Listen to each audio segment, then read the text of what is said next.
Hello, this is Storybooks channel. New videos are posted every day. Subscribe and click the bell. Why do I have to clean up after him? Mary asked in a deliberately squeaky voice, her lips puckered. You don't have to, honey. I just asked you to help because I can't do it myself. You shouldn't have had so many kids if you couldn't handle it. Mary muttered. Emma ignored the jab. What was a teenage girl to do, especially if she had to help raise her younger siblings instead of the usual teenage chores, which she did quite well, despite her objections? You can understand her. Fiddling with kids is not something you want to do at 15. Unlike many people, especially those with many children, Emma did not think that such help was the sacred duty of the eldest child, especially if he happened to be born a girl. Therefore, she was very grateful to her daughter. If it had been her will, she would never have put such a burden on Mary, but she had no special options. She really couldn't handle it all on her own. All of her children, Emma had given birth to quite deliberately. A large family had been her dream since she herself had been a child. The woman carried this desire through her life, and in the end it came true. She had everything she could dream of, 5 beautiful children, and a loving husband, an endless number of relatives ready to help and support her. Mary was considerably older than her siblings. After a difficult labor and caring for a weak, sickly child, Emma could not decide for a long time even to have a second one. However, when the eldest daughter turned 9, James was still born. 2 years later, Kayla was born, and after 3 more twins, Cindy and Ethan. So they lived a large, close-knit family that included Emma's husband, Edward, and his parents. Their home was large, spacious, and bright, and in addition, there was always someone from their spouse's numerous relatives. Aunts and uncles, brothers, sisters, relatives, cousins, second cousins, third cousins. In short, there was someone to help with the children and household chores. It was all very recent, a year ago, but Emma sometimes felt that these memories belonged to some very old times, or maybe they were not memories at all, but dreams and dreams. In their present situation, it all seemed utterly unreal.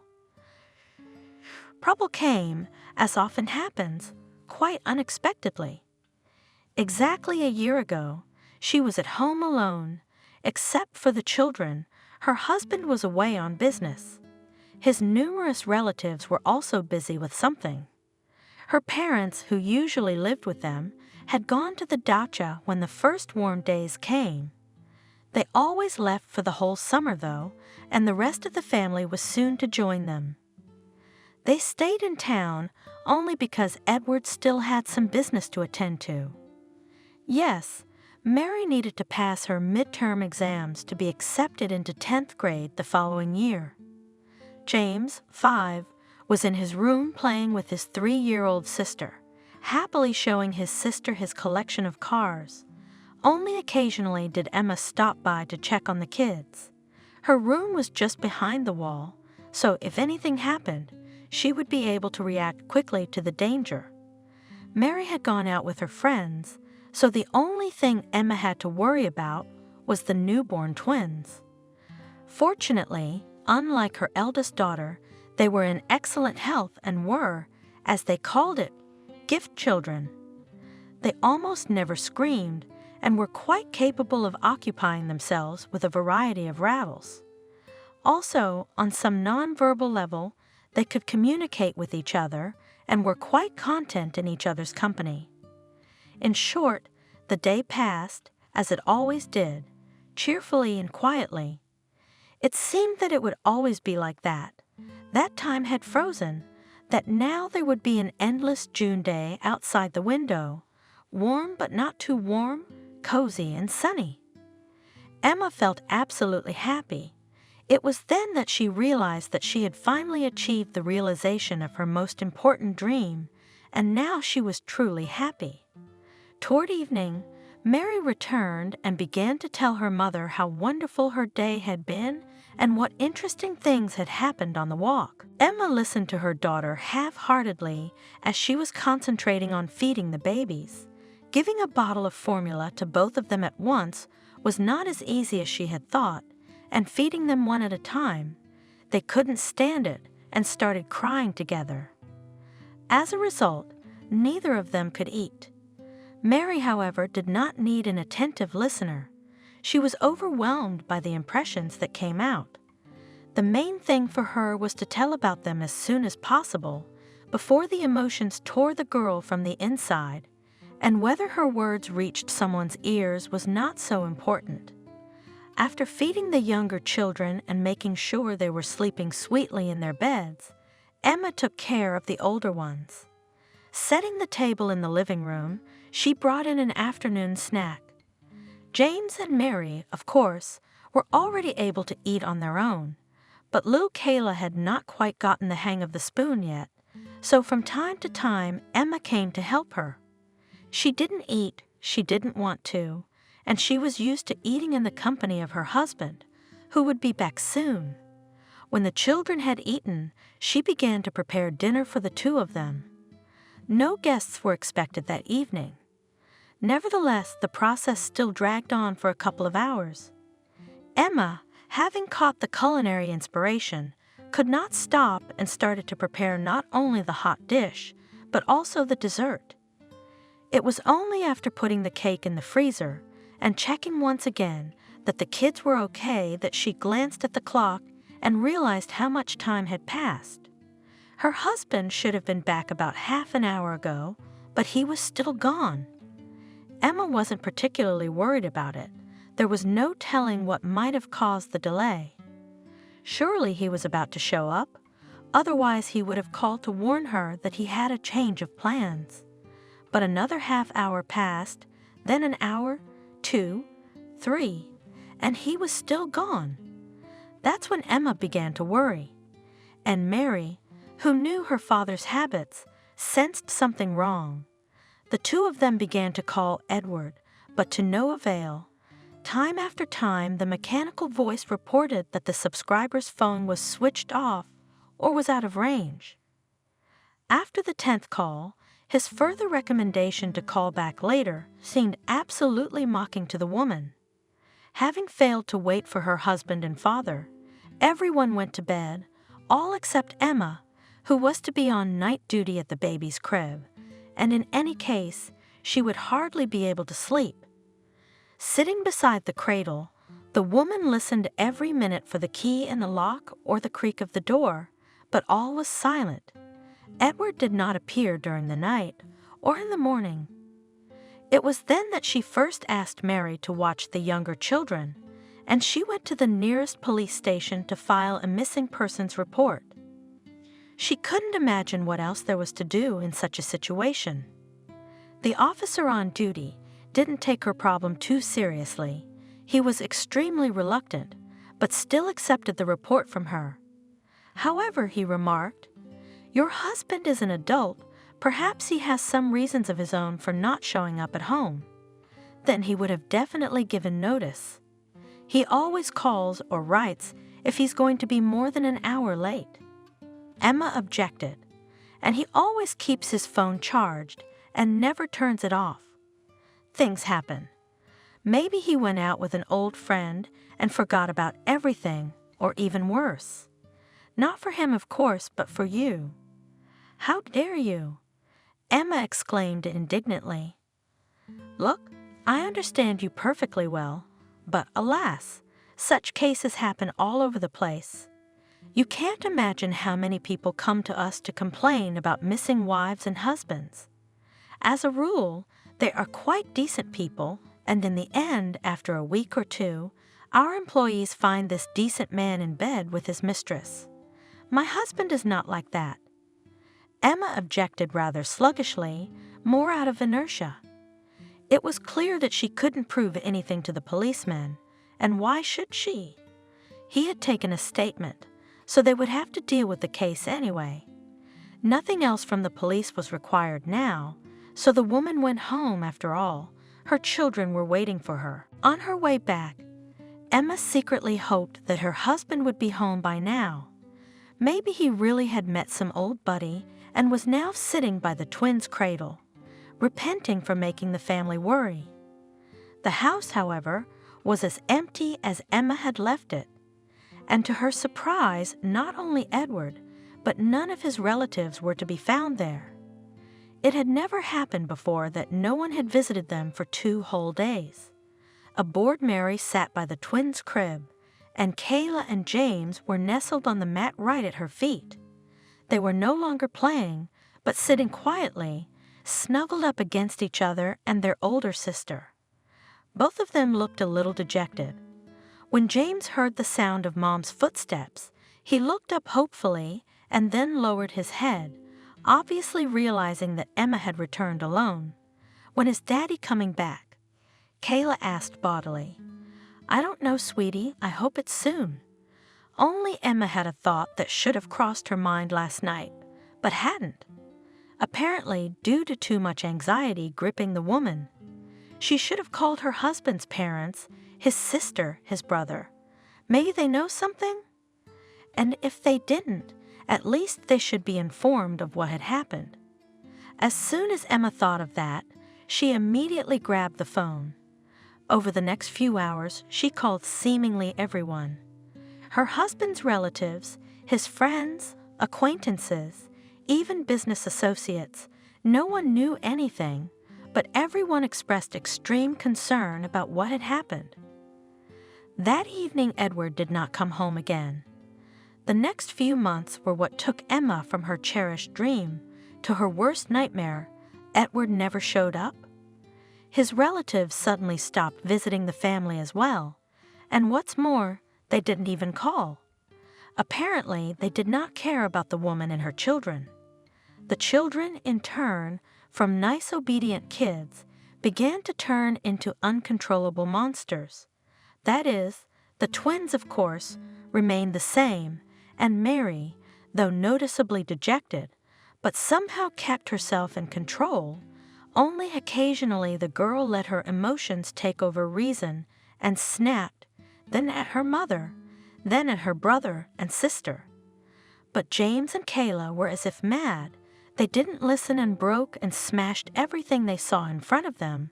Worse, they even started fighting with each other. More precisely, the older brother constantly bullied his little sister, and she, in turn, was unable to fight back. But she was perfectly able to set up some meanness in secret. Emma understood perfectly well why it was happening, of course. The children had a real shock and had no idea how to deal with it. After all, in addition to the fact that their father had disappeared, all the other relatives had disappeared somewhere. They were used to the fact that the house was noisy, crowded, and cheerful. Besides, the little ones perfectly read the mood of their mother and older sister. But only this understanding did not give Emma an answer to the main question: what to do with all this? In addition to everything else, financial problems began to arise, of which the woman had no idea until then. However, the money in the special family account, to which only she and Edward had access, was gradually beginning to melt away, and there was nowhere for new money to come from. The missing husband didn't work, and therefore didn't get a paycheck. Emma, burdened with children and having neither education nor experience, could not even imagine from which side she should take the question of finding a job. And the expenses, by the way, were enormous, no matter how hard she tried to save money. One evening there was a knock on the door of the house. Emma opened it and found a scowling policeman on the doorstep. After introducing himself in full uniform, he asked permission to enter. Without waiting for an answer, he pushed his way into the hallway and asked, "You're Wilson Emma, right?" "Yeah." Confused, the woman confirmed. "So Wilson Edward, registered at this address and missing 3 months ago, is your husband?" "Yes." Again Emma answered briefly. "We found him," said the policeman. She shrieked with joy. but immediately faltered as she looked at the grim face of the policeman. Slowly, very slowly, as if breaking through an invisible barrier, the meaning of his words came to her. "No," she whispered. "It can't be. Don't tell me what. I'm sorry, but your husband is probably no longer alive. Of course, we can't be sure it's him. Not until we've conducted an identification procedure. Will you be able to attend, or should we contact his other close relatives?" Emma wanted to say something, but she felt dizzy and the ground seemed to slip away from under her feet. She swayed and grabbed the door jamb with her hand, but it did nothing to help her. After a few seconds, the woman fainted. She still forced herself to come to the lineup, realizing that if she didn't see the body, she wouldn't be able to believe and accept the inevitable. Only after a brief glance at the face, she immediately realized that there was no mistake. Before her, on the cold morgue table, lay her husband, no doubt dead. After the identification, the policeman told her at length what they thought had happened. For some reason, mentioning details that Emma would have preferred to know nothing about. It appeared that her husband had been victimized by some inept hooligans. They had robbed him of his wallet and then realized that he had seen their faces and would be able to point them out to the police, after which her poor Edward had suffered injuries incompatible with life. "Did you capture them?" was all she asked, trying to disengage herself from the detailed description of her husband's injuries. "Not yet," sighed the policeman, "but the investigation is ongoing. I promise you, we will find whoever did this." "Well, find them." Indifferently, the woman thought, but said nothing out loud, realizing how wild it would sound in this situation. Right now, she didn't really care whether the bastards were captured or not. It wouldn't bring her husband back. And she didn't even think about the fact that they might be a danger to someone else. However, as it turned out, this was not the worst ordeal that cruel fate had prepared for her. At least, not the last. She was wrong. Edward's relatives didn't give a damn about her. They all as one hated her fiercely, but before the tragedy, they had smiled hypocritically in her face and cooed at her children. Now they were finally showing their true natures. They told her everything they thought. Over the next week, she found out that they thought she had married Edward solely because he was rich and successful, that she had tied him down with her belly and then kept having children to hold on to. When she realized that Mary would soon grow up and that leverage would be lost to her, of course, they all thought she was no match for Edward. She was from an extremely poor family and an orphan.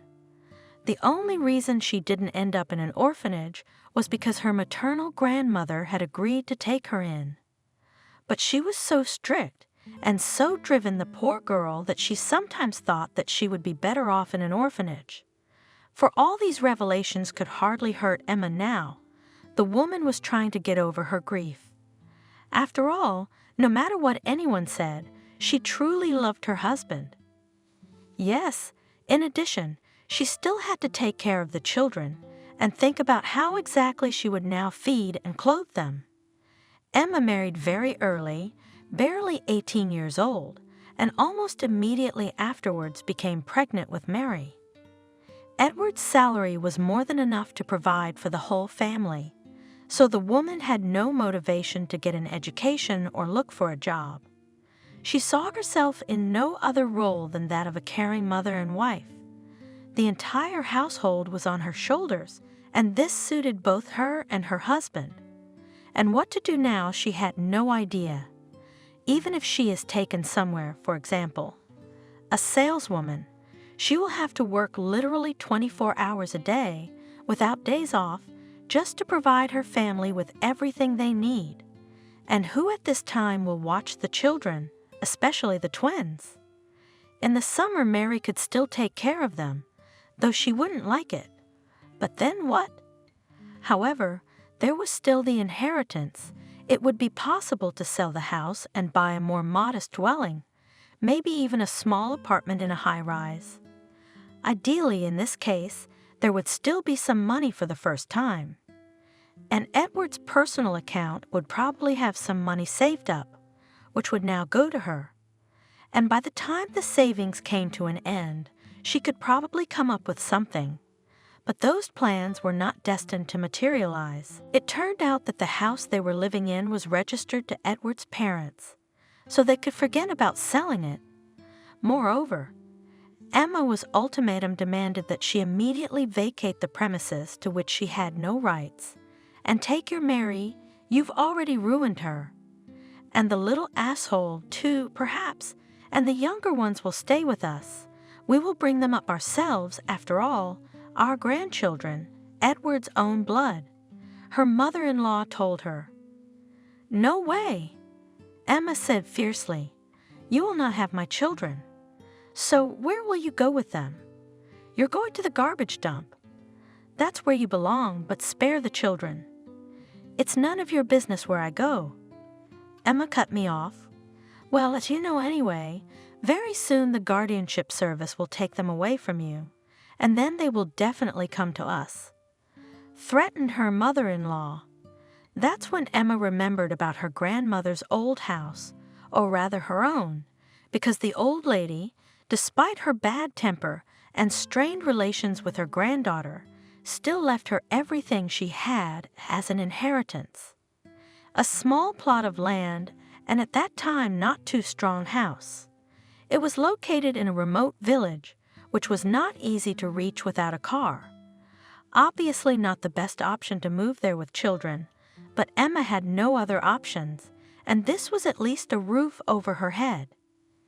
Mary, of course, would have to be moved to the village school. She couldn't go to the city every day. She won't like it, but she's old enough to understand the necessity of such a step. What? Mary's up in arms. An old wreck in the middle of nowhere and a country school? Are you crazy or what? Don't be rude to your mother, replied Emma, more tired than angry. Or do you prefer the option of sleeping at the station? Just say the word and we'll be right back. No way, Mary snorted. Look, darling, we'll try to think of something. I hope it's just a temporary measure. You've only got 5 months left till the end of the year, and it'll be winter vacation soon, and we'll see what can happen in the meantime. Maybe we can sell the house. All right, the daughter softened. I'll survive somehow. They rode in the train, loaded with suitcases, strollers, and children. Mary held the older one's hands tightly, keeping them from scattering and getting into trouble. Emma had the twins in her arms, sleeping without a care in spite of their less than comfortable position. They were the only ones of the group unaware of the difficult situation they were in, so there was nothing to worry about. The train took about 2 hours to get to the station, and then the family had to take a bus, which, according to the schedule, ran every half hour till late afternoon. Emma remembered very well that in her childhood it was impossible to believe this schedule, but at least at this stage of the journey they were lucky. The old, cramped, gasoline-guzzling bus pulled up to the stop the minute the family and all their luggage reached it. For another 40 minutes they jolted along a bad country road, bouncing on endless bumps, falling into holes, but the most difficult part of the journey was undoubtedly the last one. It was impossible to do it otherwise than on foot, only by private car. No public transportation went directly to the village.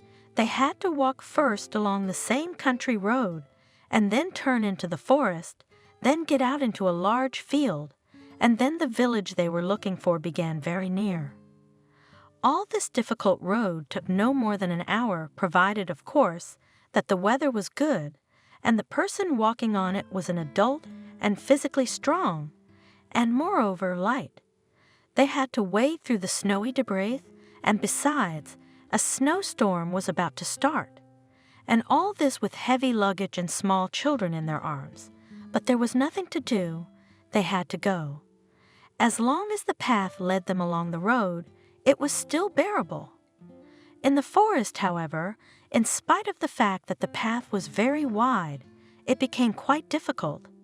At this time of year, there were seldom cars, much less pedestrians. Consequently, the whole road was covered with loose snow.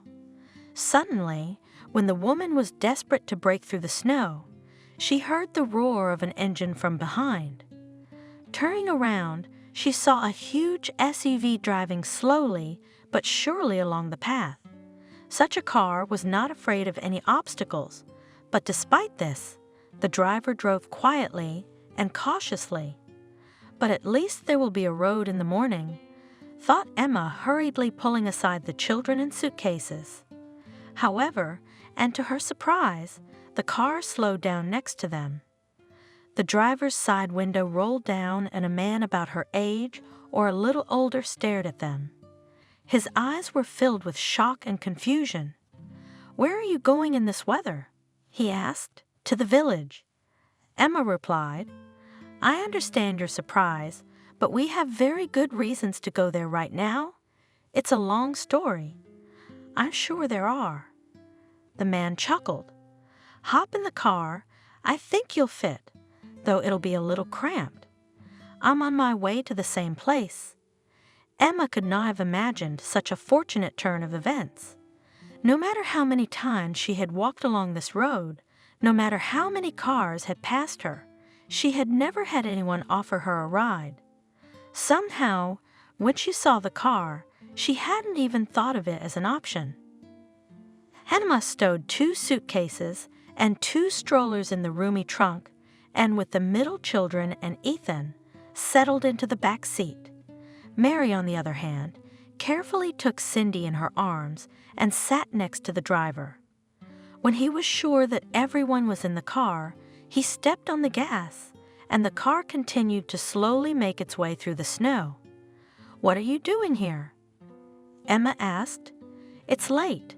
My mother lives in this village," the man explained with some annoyance in his voice.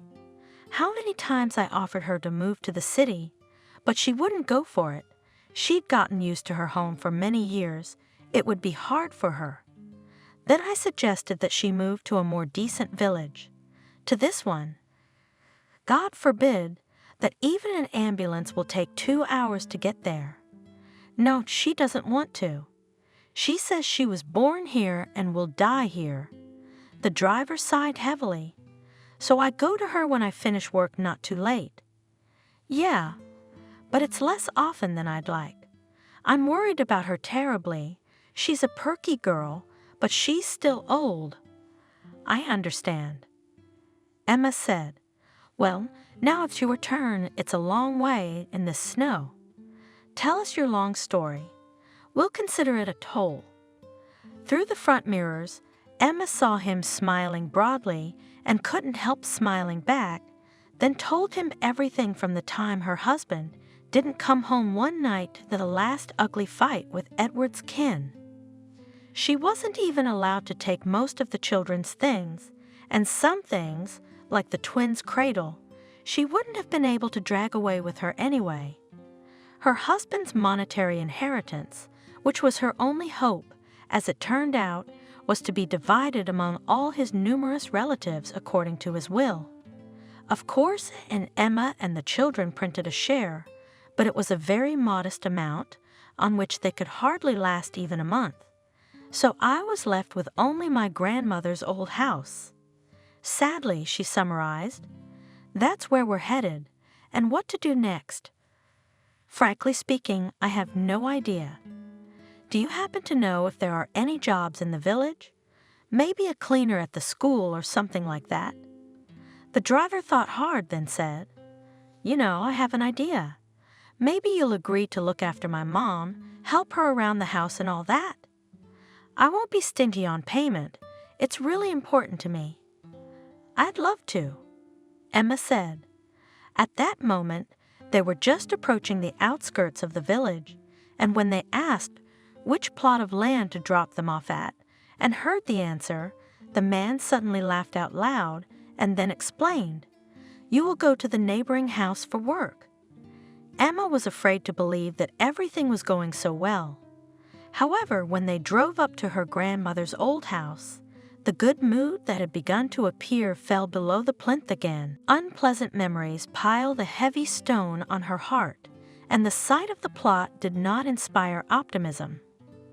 The woman, of course, realized that it would look very unkept. After all, no one had come here for many years. However, she hadn't expected this level of neglect at all. The area looked more like a piece of forest that had recently been hit by a hurricane than anything else.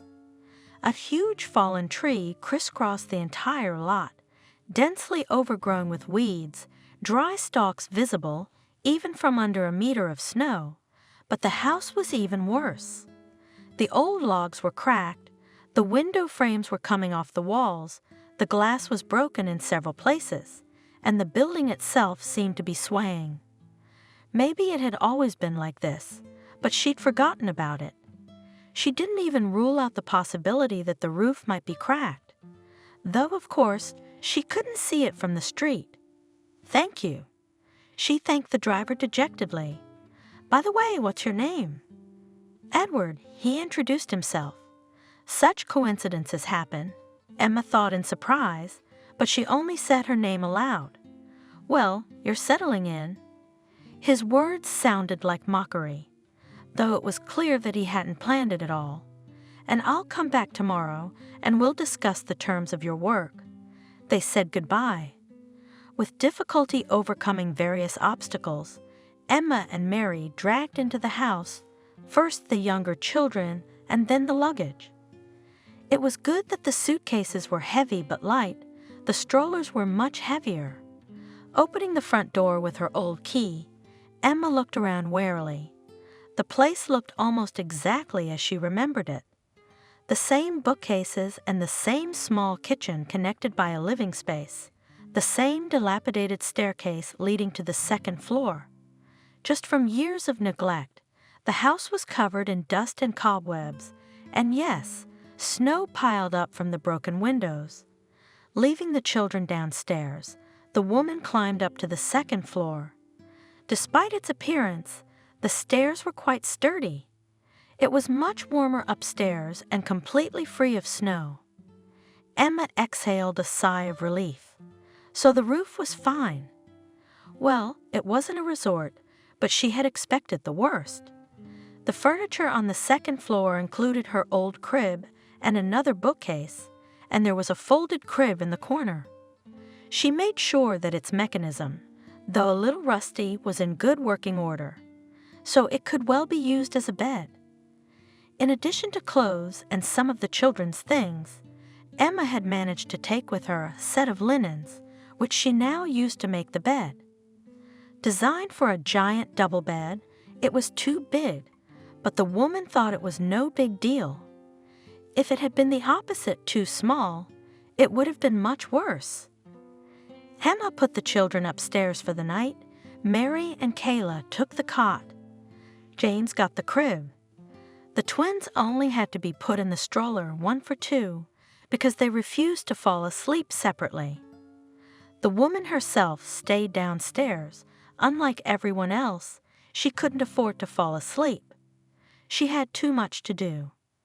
The first thing Emma did was to heat the stove, and an hour later it warmed the small house all over, and it was quite possible to be inside without outer clothing, at least on the second floor. The snow that had piled up immediately began to melt. The woman did her best to sweep it out the door and then wipe up the remaining wet spots with an old rag. Then she tackled the windows. Luckily, there were plenty of unwanted rags and some dry cardboard boxes in the house. It allowed her to make temporary inserts to replace the broken windows and to plug all the cracks properly. Not too reliable, but there were no other options now anyway. Emma spent the rest of the night cleaning, scrubbing the floors, dusting, removing cobwebs. Occasionally, she went up to see if the children were all right. By morning, the house looked lively, though not very cozy, and the woman was so exhausted that she didn't notice how she fell asleep in the old chair by the stove. Mary woke her up when she came down to the first floor, rattling something and grumbling noisily to herself. Emma opened her eyes and was surprised to realize that her daughter was trying to cook porridge on the stove and heat feeding bottles for the twins at the same time. Of course, she wasn't used to it, but she was not very good at it. "Oops," she said, turning around. "Sorry, Mom didn't want to wake you up.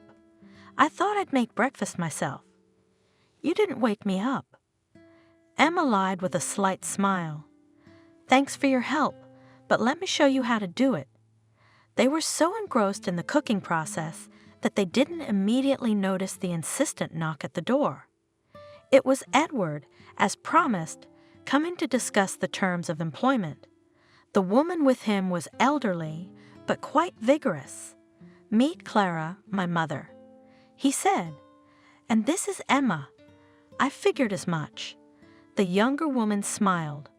"Nice to meet you. Nice to meet you," the old woman replied. However, neither her gaze nor her voice expressed the slightest bit of warmth. Either she didn't trust Emma, which was understandable, or maybe she just wasn't thrilled with her son's idea of hiring her a nanny.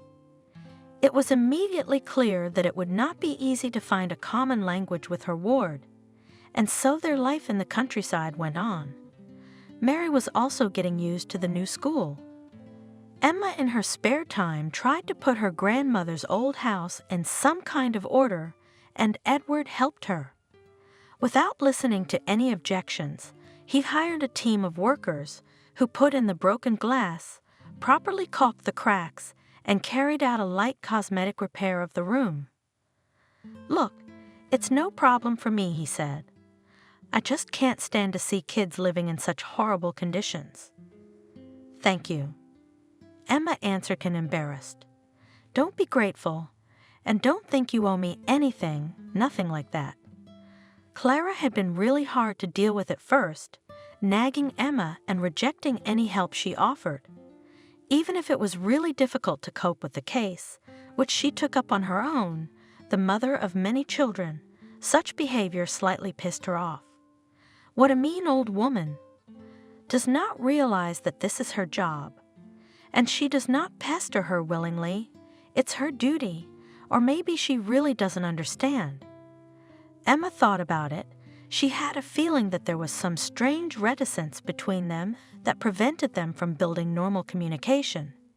And so, once again, when the old woman almost forcefully rushed to take away her broom, the woman could not stand it.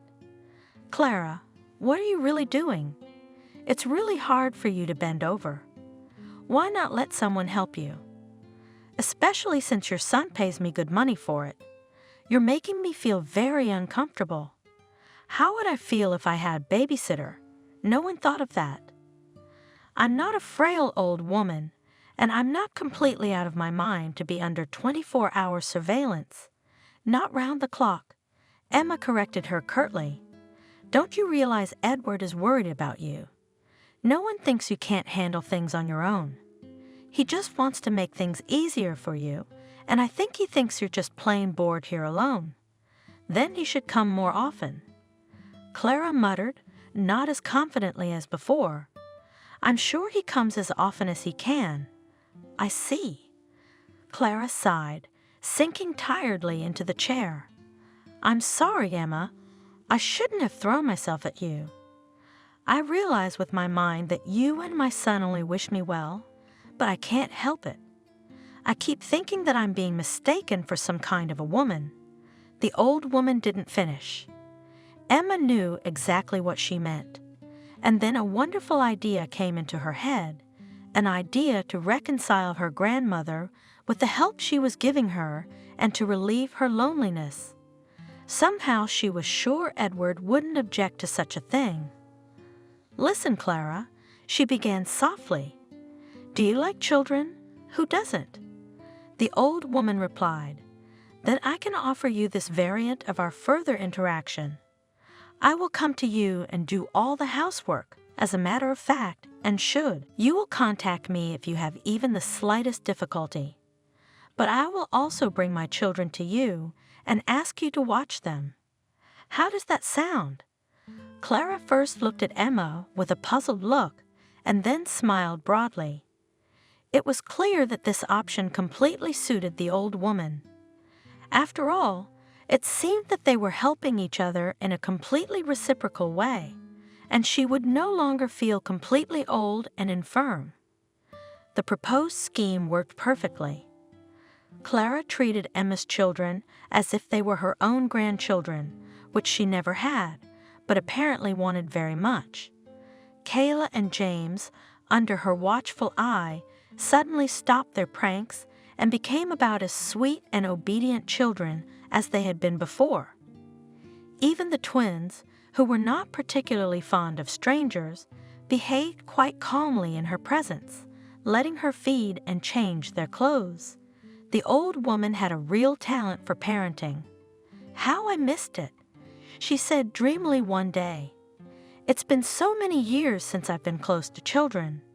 "You mean Edward's childhood?" Emma inquired. "Not only that. I used to work in a school as an elementary school teacher." "Why did you leave? Did it get hard?" Emma asked worriedly. "It wasn't hard." The old woman waved the question away. "I was kicked out.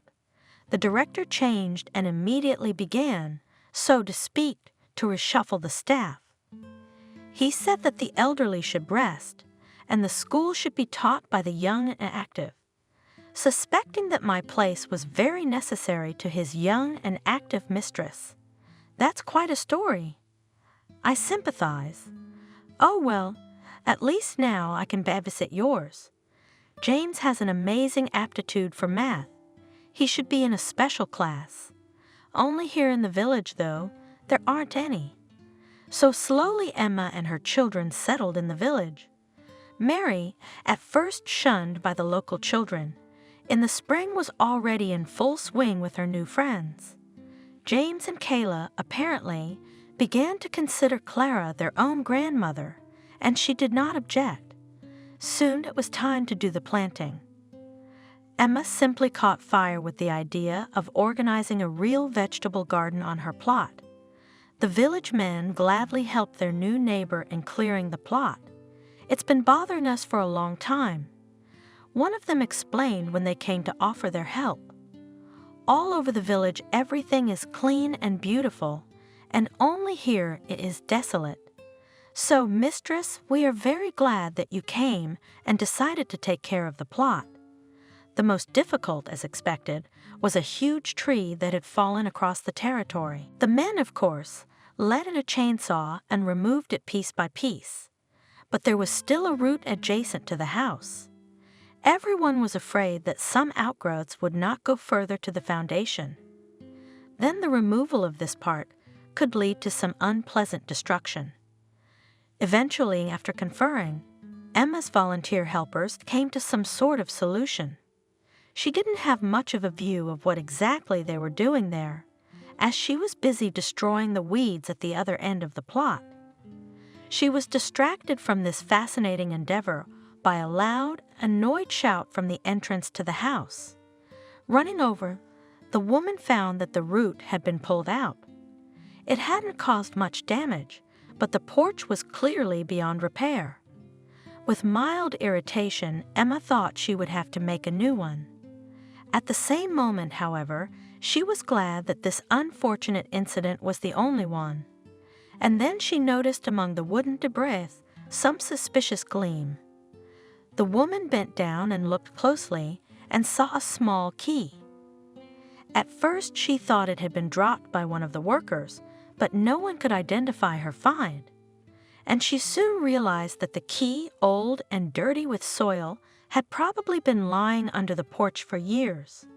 Without realizing why, she slipped it into her jeans pocket and quickly forgot about the incident. Her thoughts were occupied with something else entirely.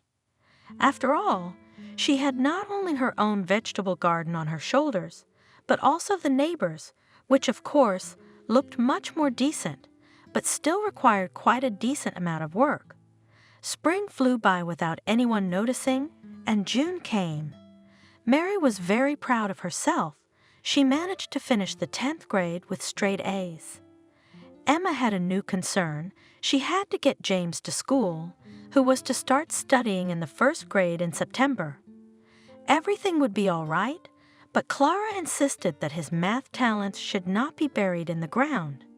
She didn't like the idea of such a gifted boy going to an ordinary rural school. She suggested a boarding school for gifted children as an alternative. "Oh my God!" Emma exclaimed every time she made that suggestion.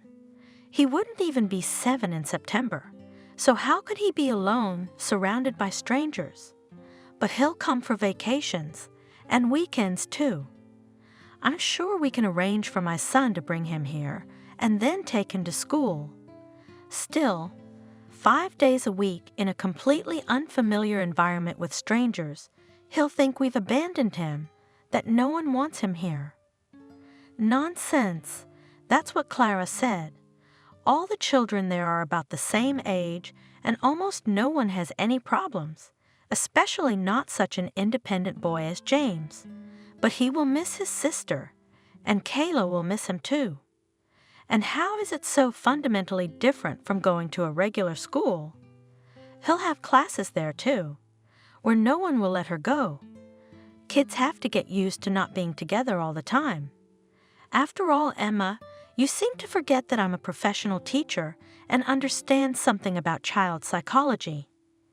Emma knew that there was a lot of truth in what she said, and yet she was incredibly scared to send her child away so early, even though she knew very well that this boarding school was one of the best schools in the city, and she could imagine the difficulties many people had to go through to get their children there.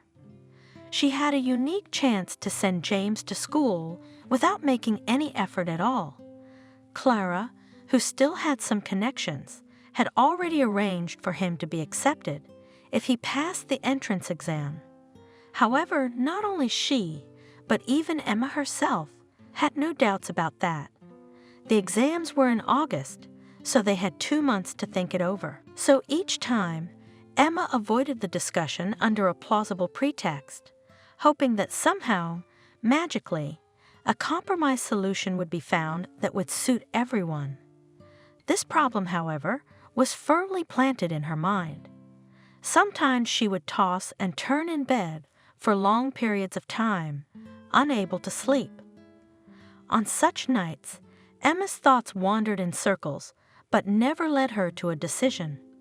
And that's exactly what happened on that fateful day, which once again changed her family's life dramatically.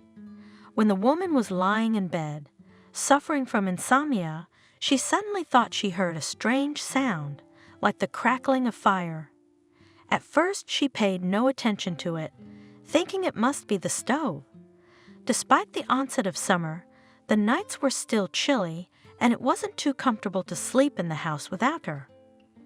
Emma was even almost able to fall asleep, lulled to sleep by these sounds that seemed quite pleasant, but after a minute she jumped up abruptly on the bed.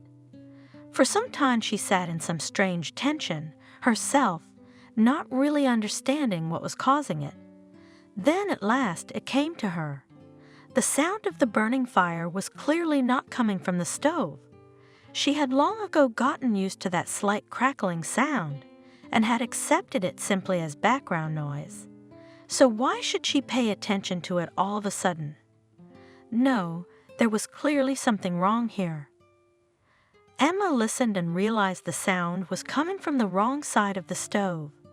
What's more, it was much louder and growing louder by the minute. There was some kind of clattering and whistling mixed in with the fiery interval. Jumping up from the bed, Emma looked around the room. It was quiet, no sign of fire. She went up to the second floor to the children, all of whom were sleeping peacefully, not noticing anything unusual. Nothing was obviously burning here either. And then Emma's gaze fell on the window. For the first moment she froze, startled, then she snapped out of her seat and rushed downstairs, pulling on her jacket and grabbing her phone from the table. In the yard, she dashed to the well and grabbed a bucket of water. So, with the heavy bucket in one hand and the other dialing the fire department's number on the phone, she rushed to the Clara house, which was burning as if it were made of dry straw. As soon as she was answered, the woman mouthed the address into the receiver and disconnected. Tucking the phone into her jacket pocket, she began pouring water on the burning house, then rushed to the well and as quickly as she could, drew another bucket. But where was it? The fire was already burning too much to be extinguished in that way. Emma tried to get through the fire to get inside the house, but she could not do so. The flames were burning intolerably and were everywhere. The windows and doors were jammed, and she could not open them. But she could see through the glass that the fire was already inside. She did not understand why Clara herself did not take any steps to save herself, did not scream, did not try to get out of the house. Maybe she wasn't there at all. A comforting thought flashed through her mind. Had she stayed the night at one of her girlfriend's houses or something? Soon other neighbors began to appear near the house, who also noticed something wrong. Someone's strong hands pulled Emma away from the door, which she was still trying to open, not realizing that her jacket was on fire. Men ran around the building, some with buckets and some with fire extinguishers, but all their efforts were in vain. The fire seemed to be getting even hotter, and now they were extinguishing not even the house itself, but the space around it. It was clear to everyone that they would not be able to save the building on their own. Emma, exhausted, sat on the ground. She didn't even feel the pain from the burns she had received, and there was only one thought in her head: if only she were not at home, if only she were not at home, if only she were not at home, if only she were not at home. "Look out!" someone shouted. And that's when the fire department arrived. I wish she wasn't inside. That was Emma's last thought before she lost consciousness. When she woke up, she felt that she was lying on something soft, something pleasantly cold on her forehead. She reached out and gently touched the object. Apparently, someone had placed a compress of cool water-soaked cloth on her head. Trying not to throw it off, the woman looked around and realized she was in her own home. "Thank God you're awake." She heard a familiar voice. Turning at the sound, she saw Edward sitting beside her bed.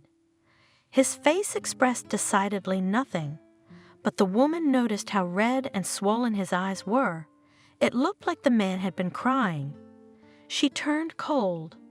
A burned-down house was certainly very unpleasant, but hardly the kind of incident that could bring a grown man to tears. "Clara?" I asked, afraid to hear the answer. Edward made a strange sound, as if sobbing, but immediately pulled himself together. "Dead." In a husky voice, he said. "Firemen dug up the body. Looks like she was asleep when it happened. Her now. Anyway, she's being examined by a pathologist, but the firemen are sure she didn't, at least. Anyway, she didn't die from the fire. She suffocated. It's less agonizing after all." She felt tears running down her cheeks. In the short time they'd known each other, she'd grown to love that perky old woman. Not to mention how upset the children, who considered her almost their own grandmother, would be. "How are you feeling?" Edward asked. "Me?" She didn't understand. "Yeah, well, you were hurt too. Bad burns, heat stroke." That's what the paramedics said. They even wanted to take you to the hospital. But I thought if you woke up there, you'd go crazy worrying about the kids. The neighbors say you tried to break down the doors and break in despite the fire, and the fire department says that if you had succeeded, they would have found 2 bodies instead of 1. And the children? She didn't feel the pain of the burns, though she supposed she should have, but it was hard to speak. The phrases came out short, and her voice sounded strangely stilted somehow, as if she'd blown it off. Perhaps she had, though the woman didn't remember yelling anything. Upstairs, Mary was now trying to get the younger ones back into bed. They all woke up when they heard you screaming and, of course, freaked out when they realized what was happening. My screams! You don't remember? You were not only breaking into the house, you were screaming for help. In fact, it wasn't even the fire that woke up a lot of the neighbors. It was you. Too late. Emma muttered bitterly. Don't you dare blame yourself for this. Edward said harshly, the only one to blame here is the one who set the fire. Arson? His eyes widened. That's the main theory so far. There's nothing else that could have caused the house to go up in flames. Our heating was all electric, and Mom wasn't in the habit of leaving the stove on. And the fire department says that the fire, from what they saw, was not a typical domestic blaze. Yeah, well, that's a police matter. You don't have to worry about that. Emma felt herself falling back into sleep. She wanted to ask something else, but her tongue wouldn't move and her eyelids were slipping. After a few minutes, the woman realized that she was unable to fight it any longer and lost consciousness again. 3 days later, Emma fully recovered. Of course, the burns still reminded of themselves, but otherwise everything was fine, except for the extremely depressed state. On the 3rd day, she and her children were going to the funeral, but the woman found it hard to concentrate on anything, and everything she did fell out of her hands. The children, extremely saddened by Slav's death, were once again behaving disgustingly. Even the twins, who were too young to realize what had happened, cried incessantly. And just as they were about to leave, Ethan pooped his pants. Mary, change his diaper, please. Helplessly, Emma asked, why do I have to clean up after him? Mary asked in a deliberately squeaky voice, her lips pressed together. You don't have to, honey. I just asked you to help because I can't do it myself. You shouldn't have had so many kids if you couldn't handle it, Mary muttered. But Emma ignored the jab, and the girl sighed heavily and got down to business. Finally, everything was ready, and the family left the house. Edward was waiting for them at the gate in his car. He said that he would drive them to the funeral, not wanting to hear any objections. Emma, however, was too powerless to argue seriously with him on the subject. As soon as they arrived at the cemetery, Emma and Mary got out of the car, and a man in a policeman's uniform, who until that moment had been standing quietly near the fence, came toward them. As he approached, he showed the woman his ID and sternly inquired, Are you Wilson Emma? Yeah. Confused, Emma confirmed. Emma, you're under arrest on suspicion of willful arson, damage to property, and death. What? Edward and Mary exclaimed indignantly. You must come with me to the police station immediately. Without paying attention to them, the policeman continued, This is some kind of stupid misunderstanding. Edward continued to argue with him. Man, if you continue to interfere with the work of the police, I will arrest you too. The policeman threatened him. Edward, don't. Emma suddenly spoke up. Please look after my children. Of course he promised. For some reason, Emma thought the policeman would lead her to some nearby station on foot. Instead, he put her in the back seat of the police car, not forgetting to handcuff her. They drove for at least 40 minutes, as far as the woman could tell, to the other side of town. At the police station, she was locked in a cage. It was hard to call this room differently. Wherever you looked from all sides, she was surrounded by bars. The size of the room was about 2 by 2 meters, and all of its furniture consisted of a rickety and hard stool, to sit down on which she did not dare to sit. She did not know how long it was before a scowling policeman, not the one who had brought her here, but some other one, opened the door of her cell and led her down some long, gloomy corridors to an interrogation room. There was a table where another man sat, a chair across from it on which Emma's escort sat, pushing her roughly before removing himself. "Emma Wilson?" clarified the investigator. She nodded. He made a notation in his notebook. "Emma, you are being questioned in a case of willful injury to life with aggravating circumstances. You have the right to remain silent. Anything you say can be used against you in a court of law. You have the right to a phone call as well as the protection of an attorney. If for some reason you do not want to hire one, you will be provided with a public defender. I must also warn you that our conversation is being recorded. Is that clear to you?" Emma nodded again. "Well, good, then let's get started. Tell me what you did on the night of June 3rd through June 4th. She tried to describe the events of that terrible night in as much detail as possible. How she couldn't sleep, how she heard a suspicious noise and couldn't figure out what it was for a long time, how she finally realized that something was burning somewhere.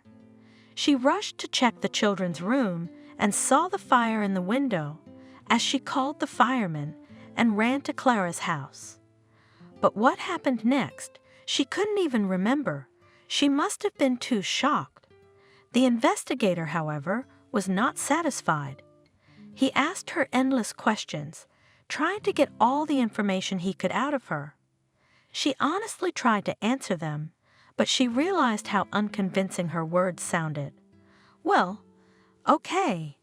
The investigator stretched out, abruptly changing the topic of conversation. "As I understand, you and the deceased were close. Yes, you could say that." Emma replied. "Explain," he demanded. She went on again, recounting the circumstances of their acquaintance, the contract she had made with Edward. Then she tried to explain how it had come about that Clara had taken care of her children and had practically replaced their grandmother. "You cooked at her house, didn't you?" The investigator asked, as if again out of turn. "Did you have access to food?" "Well, yes," Emma said. "Could anyone other than you and your children have had access to the food in Clara's house?"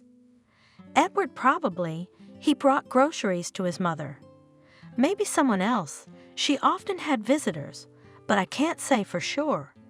The investigator looked at her, studying her, and then sighed heavily. "You see, here's the thing.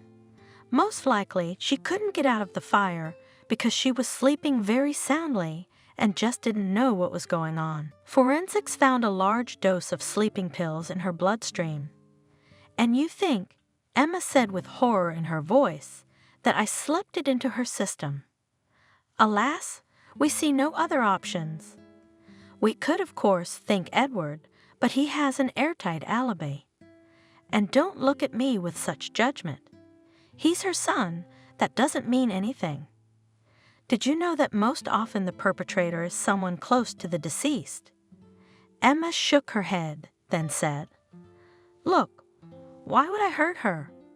She was babysitting my kids, and I was getting the money I needed. Being her nurse and housekeeper all in one. Yeah, it's really messed up, but personally, I don't think you thought she was gonna die. Not everyone on this case agrees with me, but I still don't think you'd do arson. You probably slipped the old lady sleeping pills for some more innocuous purpose, maybe not even criminal, but you overdosed her. And you picked a very bad day to do it. That's what your behavior at the fire suggests to me. Witnesses say you almost burned yourself trying to get into a burning house. But why? Was it because you knew that Clara was asleep inside and couldn't get out on her own? Tell me the truth, Emma. I promise it will count for something in court." Emma exhaled sharply. Now she understood what the investigator wanted. He's being a good cop, pretending to be on her side, wanting her to confess that she did slip sleeping pills, and if she does, he'll go on to find out if she could have set the house on fire too. Purely by accident, of course. "I want a lawyer," she said sharply. "Well, that's your right." The investigator sounded disappointed. The lawyer for Emma was hired by Edward, who had all sorts of connections for every occasion. He had managed to get the woman released on her own recognizance, based on physical evidence and witness testimony. She was still a suspect, but the police had no evidence against her, only speculation. Emma hated to go back to the village. Yes, in the few months she had spent there, she had grown to love the place. But now it was soaked with the memories of the terrible incident. The woman, however, was not so much worried for herself as for the children. It is unlikely that now they will be cozy and quiet in their old home. Why don't you stay with me for a while? Edward suddenly suggested it. No, it would be awkward. Emma hesitated. It's not inconvenient at all. I live in a rather spacious apartment where I appear only once every 3 days. You won't make me uncomfortable there. After some thought, Emma agreed to his proposal. It was only when she arrived at Edward's house that she realized that he was obviously being modest. His rather spacious apartment had 2 floors and a dozen rooms. Each floor had its own front door, so that the inhabitants of the first and second tier could never meet. It used to be 2 separate apartments, Edward explained. But I'd always wanted a 2-story wonder like this, so I bought both and remodeled them. I've been thinking about getting my mom in here. Emma and the kids are comfortable on the 2nd floor.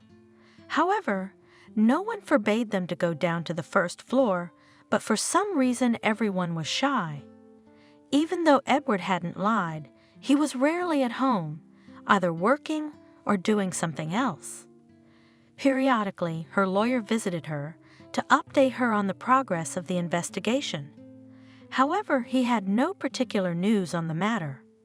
The investigation still had no solid evidence against the main suspect, no new versions. The police were treading water. But one day, the lawyer appeared on the doorstep of Edward's apartment in a highly agitated state, and Emma immediately realized that the case had finally moved on. They searched the crime scene again, the lawyer said. For the 5th time, I think. But now they found something new? Emma guessed. Before they were only looking upstairs, but now they decided to check the foundation. And apparently, they found the source of the fire. They did. Exactly. There's a whole secret room deep in the house on the basement level. Apparently, that's what they tried to burn, doused it with gasoline and set it on fire. The fire then spread to the house.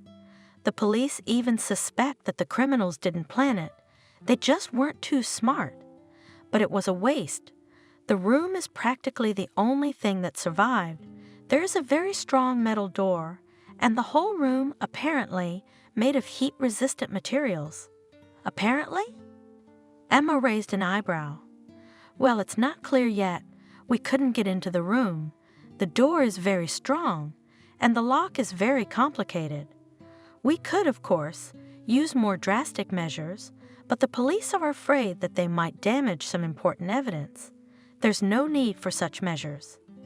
Emma said abruptly. The lawyer looked at her with bewilderment, and without explaining anything, she rushed to her room and dug among the hangings of the old jeans she had once worn in the vegetable garden. Frantically rummaging through all the pockets, and she exhaled with relief.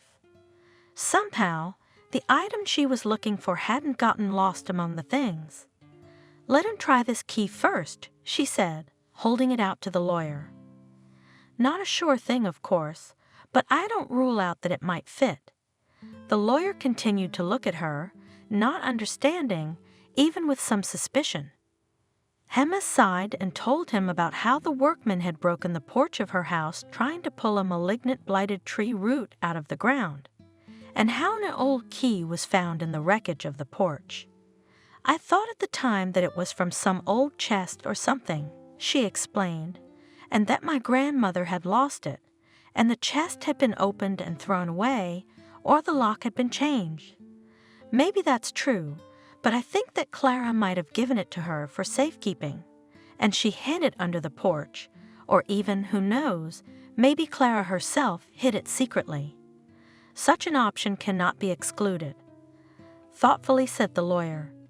It sounds quite logical, especially since the room is obviously stored something that was not intended for other people's eyes. Thank you. I'll pass it on to the police. Keep me informed. Emma asked. I will. With a slight smile, the man replied and disappeared. A week passed, followed by another, and the lawyer didn't even call. Emma was a little worried, but for some reason she didn't dare to call him herself. After all, he's a busy man. If he doesn't show up, he probably doesn't have any news on the case. Or if he did, but he had no right to talk about it. Besides, her mind was increasingly occupied with other things, like the fact that little Kayla had suddenly started calling Edward Daddy. Unlike her older brother and sister, she hardly remembered her real father, so it wasn't too surprising. Much stranger was the fact that James soon adopted the habit from her sister, but Mary persisted in calling him Uncle Edward. The twins, because of their age, had so far remained completely neutral in the matter. None of them had yet uttered their first word, though both of them were already crawling and even trying to walk. Edward himself, however, did not object to such treatment. On the contrary, he seemed to like it. He spent quite a lot of time with the children. Every time he came home, he brought each of them a present, and he always guessed who would like what. She was even beginning to catch herself feeling a different kind of sympathy for Edward than she had before. More and more often it occurred to her that he might actually make a good father for her children. She was afraid of that feeling, however, and tried hard not to let it fester. After all, she had lost her husband only a year ago. Was it decent to look at another man after such a short time? But she couldn't fool herself. Often Emma caught herself looking at his strong arms, his broad shoulders, or the aristocratic features of his face turned toward her in profile when he wasn't looking. As soon as she noticed it, she looked away. Sometimes it seemed to her that Edward knew exactly what was going on at such moments. More than that he liked it, and that he was just as discreetly scrutinizing her as he thought no one was looking at him, but neither of them dared to make the next move. Perhaps it was simply too soon for that. The lawyer didn't show up until a month later. He was as bright as a Christmas tree and seemed eager to share his findings. However, when Emma opened the door for him, the first thing he asked was whether Edward was home. Not yet, but he should be within a couple of hours. Well then, if you don't mind, I'd prefer to wait for him. It's a long story that involves both of you, so I don't want to tell it twice. Right now, I can only tell you that the case is closed and all charges against you have been dropped. Really? Emma exclaimed happily. That's right, confirmed the satisfied lawyer. When Edward returned home, he found the two men in the kitchen. They were sitting at the table and drinking tea peacefully, chatting about some nonsense. When they saw him, however, they both jumped up and practically demanded that he change his clothes and join their company. Emma was panting with curiosity, and the lawyer with the desire to tell everything as soon as possible. Finally, when the landlord sat down at the kitchen table and was handed a mug of hot tea, the lawyer took a big sip from his mug and began his story. The longer he spoke, the more implausible the story seemed to everyone present. Nevertheless, every word he said was pure truth. And to begin with, perhaps, it is necessary to start with the fact that your key, Emma, perfectly matched the lock on the door. In fact, when the experts examined it, they had no doubts about it. They opened the door with all possible precautions. Nobody knew what might be inside. And when they opened it, at first they couldn't believe their eyes. The room was completely empty. Only a careful search in some dusty corner found a box, and in it documents. That's when the police had a new prime suspect You'll never guess who. The headmaster of the village school? Unexpectedly, even to herself, Emma asked, "Exactly." The lawyer stared at her in amazement. "How did you guess?" Clara didn't like him. She suspected that he had thrown her out of her job on the pretext of her age in order to put his young mistress in her place. "And she was quite right," chuckled the lawyer. "I would even say that she didn't suspect it, but knew about it. The documents found in the box prove it, as well as the fact that the principal was dirty. He took money from students and parents for A's in exams, and from teachers to cover up some of their sins. But listen to this. The police started digging into this principal. He didn't personally, after all, crawl under the house with a can of gasoline. Besides, it's unlikely he could have slipped her sleeping pills. She wouldn't have let him in. So he had at least one accomplice. A mistress?" Edward asked, "And her too?" The lawyer nodded. Her role was to slip him sleeping pills. She came to Clara as if just to talk to her, and at first she didn't want to let her in, but then decided that nothing bad would come of it. She poured her some tea and decided to have a drink herself. And that's when, as you can imagine, the first act of this tragedy took place. The girl told the police during the interrogation and immediately gave up her lover when she felt that she was facing a very serious sentence for complicity. She swears, by the way, that she knew nothing about the arson. She thought the director's accomplices would just sneak into the house, find and take the documents, and that would be it. Honestly, I believe her. Well, she doesn't even look like an accomplice to something that serious. However, it's up to the court to decide how guilty she is, but more on that later. It turns out that this director has a second job. He is the head of some criminal group and sent some of his friends to the case, claims that the arson was not planned, and they really only had to take the documents. And these fools couldn't open the lock, so they decided to just burn the whole basement down. Well, this one's lying. Emma was convinced. Yes, he is. The lawyer objected. The police dug up so much on him that it doesn't matter whether it's more arson or less arson. In any case, he'll get a decent sentence. He's got a whole bunch of crimes on him. You can't imagine how many cases were closed at once, but the most interesting thing. He stopped and looked at Emma strangely, then continued. However, under the circumstances, it's probably not the best choice of words. I apologize. Anyway, his men are to blame for your husband's death. Emma shrieked in surprise, then covered her mouth with her palm. After a few seconds, she regained the power of speech, but the police said that they were acting as some unskilled criminals who didn't intend to harm him, but were just frightened, that's why. Yeah, they went to a lot of trouble to make the police think that, but it was the opposite. It was just a cover-up. But why? Emma asked. Edward had always been an honest businessman, never getting involved in any dubious ventures. What could he have done to cross them? The lawyer sighed. He had crossed them, but not them. They were only the executors, not the customers. Well, that's the unpleasant part. Apparently, there were at least 6 people involved.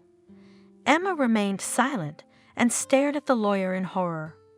She guessed what he would say in the next moment. They were his parents, his brother, 2 sisters, and his maternal uncle. Perhaps some other relatives, but that could not be ascertained for sure. Motive, however. Emma sighed. She understood exactly what the motive might have been. Her. They all hated not only the homeless orphan, but also their own son, brother, nephew, who had brought her into their family, and in this terrible way had decided to take revenge on him and her at the same time. There was, besides personal animosity, also an inheritance. Finished the lawyer. Inheritance? Emma didn't understand. but there was a small amount of money, which, some of it went to me, but nothing else. The house belonged to his parents. If they wanted it so badly, they could just kick us all out without resorting to such measures, couldn't they? Not at all, objected the lawyer. The house belonged entirely to him, and the will should have left it to you. The documents you were shown were not real. There was a long silence in the room, and the lawyer was the first to break it. Digging into his briefcase, he pulled out some documents and handed them to Emma. This is yours. It confirms ownership of the house. You may return there at any time or otherwise dispose of it as you see fit. If you'll excuse me, my wife's waiting for me at home. In principle, everything I wanted to tell you. If you have any questions or need my services again, call me. He dressed and left the apartment, and Emma and Edward sat silently at the table for a long time, digesting what they had heard. Finally, without saying a word, the man placed his palm on hers. She turned her head and smiled warmly at him. Who would have thought they would take the next step towards each other under such strange circumstances? Emma wanted nothing to do with either her late husband's house or the one she had inherited from her grandmother. She sold both and used the proceeds to buy a spacious apartment in the city, which she intended to rent out. The remaining money went to various bank deposits, providing a stable future for the woman and her children. In the 11th grade, Mary went to her old school and graduated with a gold medal. Apparently, the events that took place had a strong impact on her choice of life path. The girl resolutely told her mother that she was going to go to law school to then go to work in the police. Emma, however, was not going to oppose her. James was sent to the same math boarding school, which looked for him Clara. But now that they lived in the city, he could go there as if he were going to a normal school after school, and when he returned home, the rules did not forbid it. On the contrary, the administration was only too happy not to have to find a place for him in the dormitory. Emma and Edward married the year Mary successfully entered the law faculty of one of the capital's universities. They were very worried about how the girl would take the news, but to everyone's surprise, she did not object, and was not even surprised to receive an invitation to the wedding.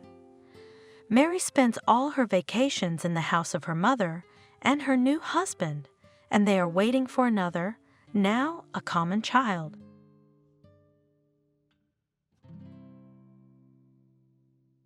Subscribe and click the bell. This wave was bigger than all the previous ones. The sea seemed to have created it by the hands of an evil water deity who had molded it from all the previous waves that had hit the ship. Andrew looked at the almost black wall of water mesmerized and no longer thought about whether he would survive this blow of the elements. He couldn't accept his bitter fate at all because it was far away. It seemed, at times, that his relatives were left in another life altogether. His wife, Kate, remained.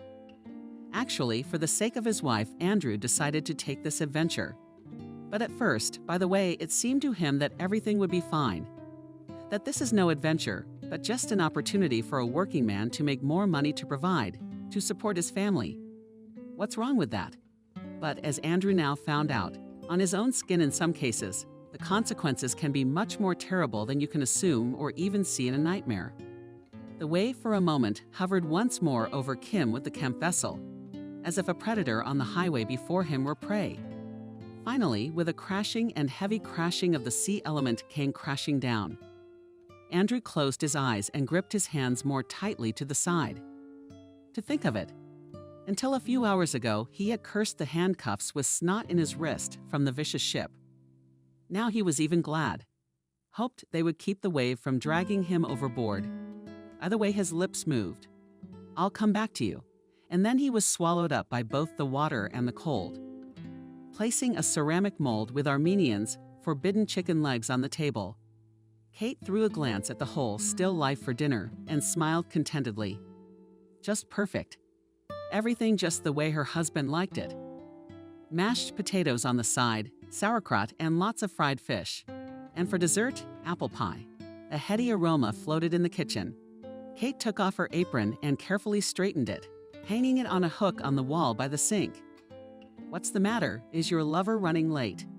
"No, it's the new car."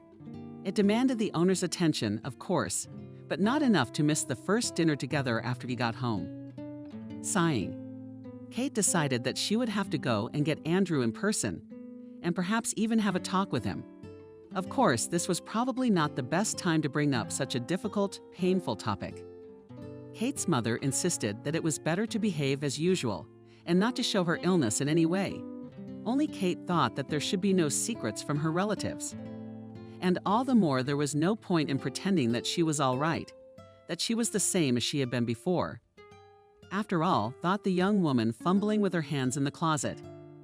If one loves one's other half, then illness is no reason to stop loving, right? I wanted to believe that. So it's better to tell him. Because he's gonna notice how weird she's acting. He's gonna realize something's wrong with her at any moment, and he better be prepared for it. Kate is blind, scooting her hand along the wall in search of the light switch. But despite the flash device, she still couldn't see in the bases where all sorts of little things dropped the keys to the front door. The young woman exhaled through her teeth. How on earth do we let ourselves feel helpless? The accident had happened 2 months ago when Andrew was still on watch. Kate was just coming home from work that day. She was just walking down the path through the yard outside her house when suddenly there was a sharp clap underfoot and then a flash before her eyes and her face burned with pain. An ambulance was called. Unequal passers-by. The doctors said it was a miracle Kate wasn't blinded.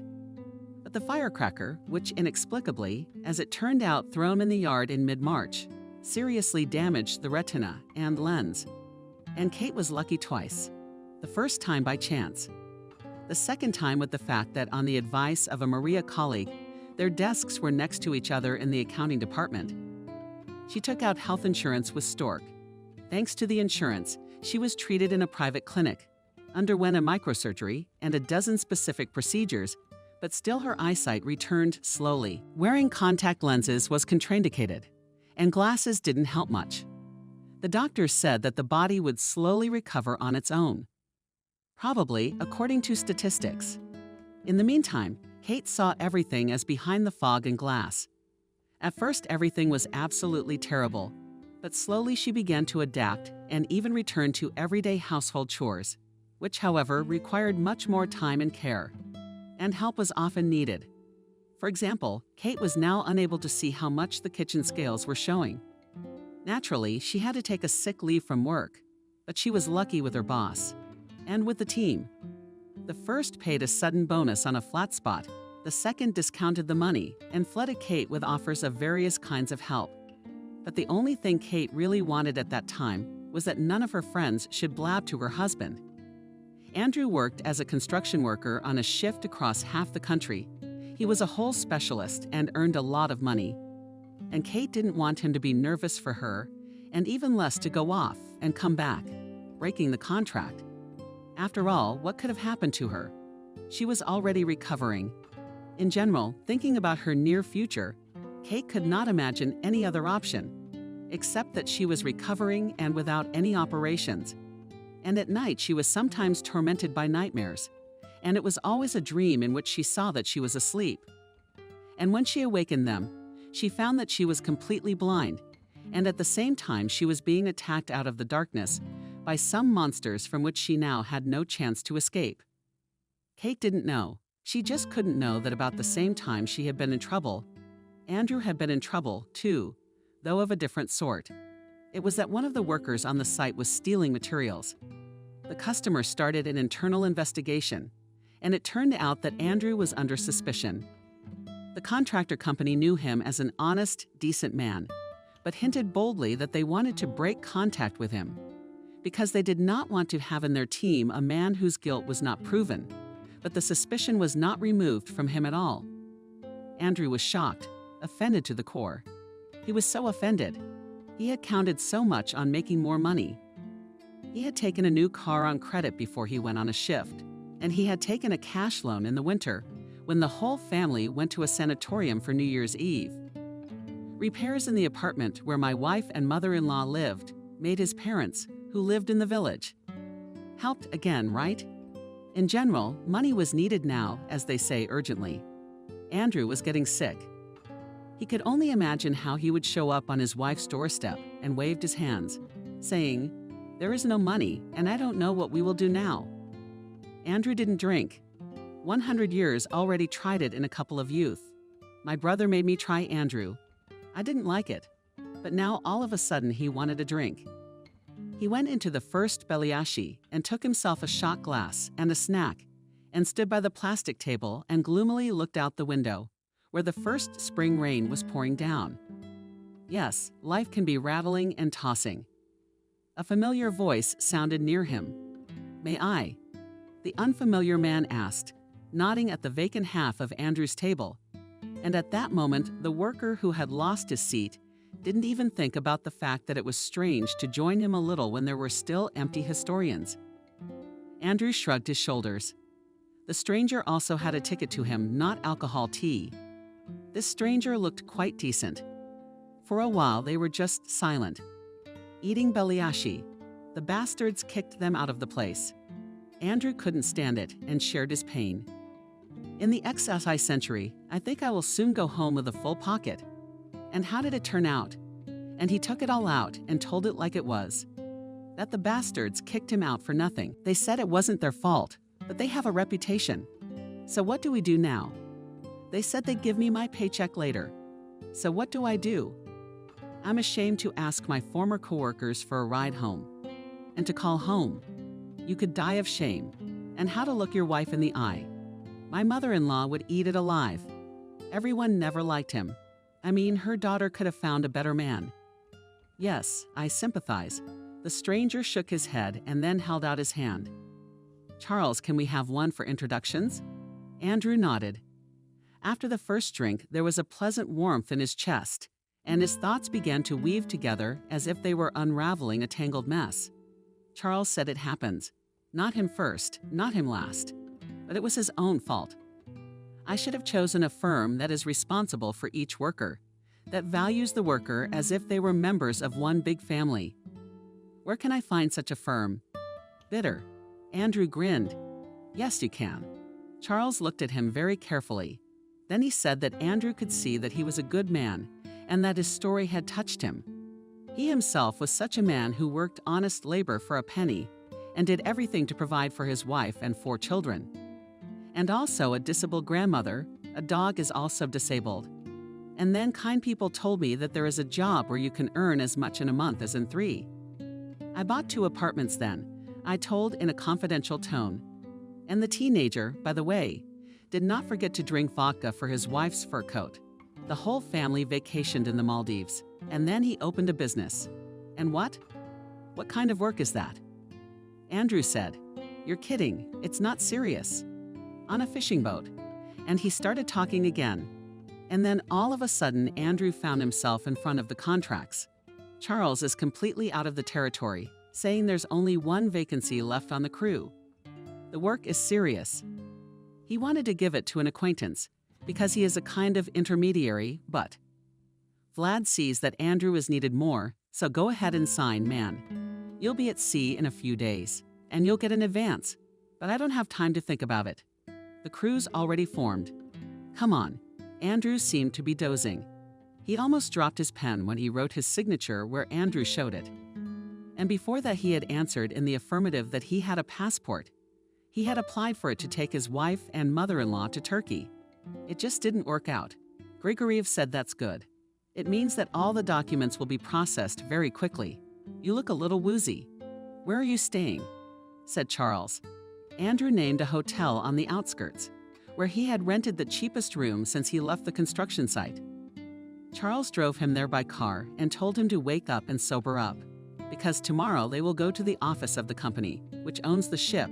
They will file the documents, because it is necessary to formalize everything correctly, because the voyage is far away.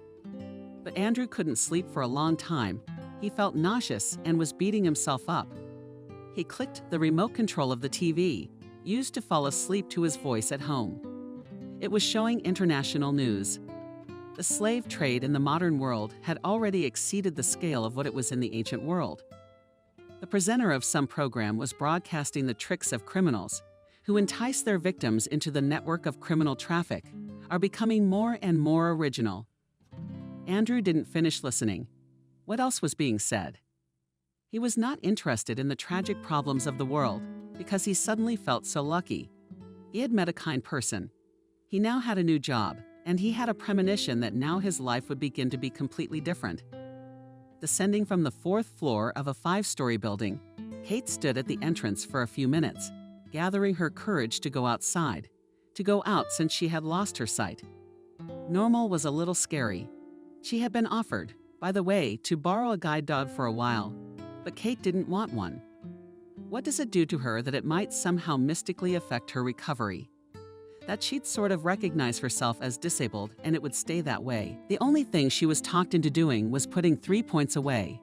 But right now, she left it in her room. I can handle it, she said aloud and blinked a lot, though it didn't make her feel much better. Walked along the side of the house. To get to the garages, she had to go around it and down the stairs. She'd make it through and everything would be fine. She would be now.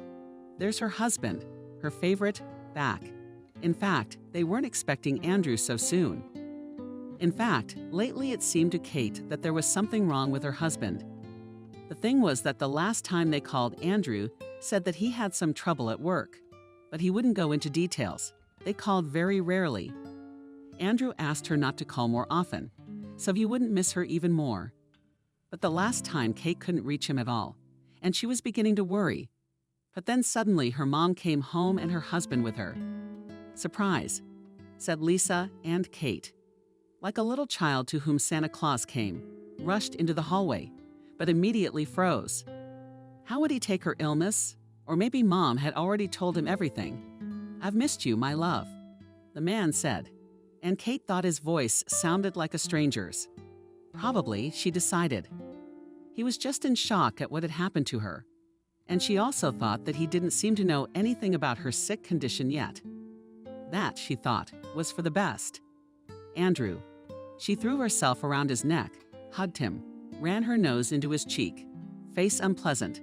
Stinging, stubble. Of course, my dear husband got so excited that he forgot to shave. And usually he was always clean-shaven. That's enough.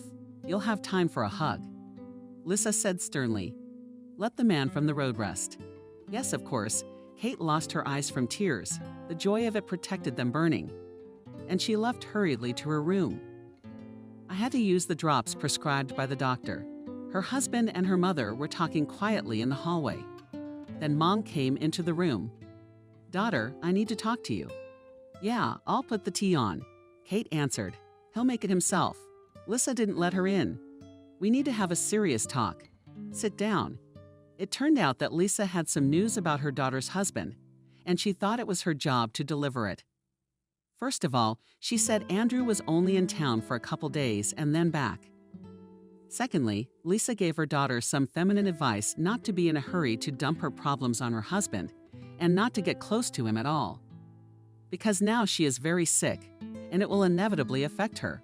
And in general, he will now then perceive her as a sick person who needs care and support, but not a woman. And if they have something in this state, the husband will have specific impressions, and he will cease to perceive her then as necessary. In general, it's better for them to sleep separately for the time being. I told him in the hall pastel joyfully Lisa. Mommy, but we were Kate at first, but Lisa came at her again with her lecture, and in the end Kate gave in. She was wary of what her husband would perceive of her mutilation, however temporary. Afterwards, the family had dinner. Then the man said he was tired and needed a rest from the road. And Kate cried alone in bed that night. And for some reason it was very, very upsetting. The next morning she woke up with a smile and a stubborn hope for the best. Everything will be fine, for sure. The main thing was to think positively. Getting out of bed, Kate not only washed her face, but also slightly tinted her lips with gloss. Let her not be able to make up as before, because blind a little less than a mole, have accumulated a carcass of female attractiveness for self to add it to her. Then she made breakfast, just cheese sandwiches and coffee.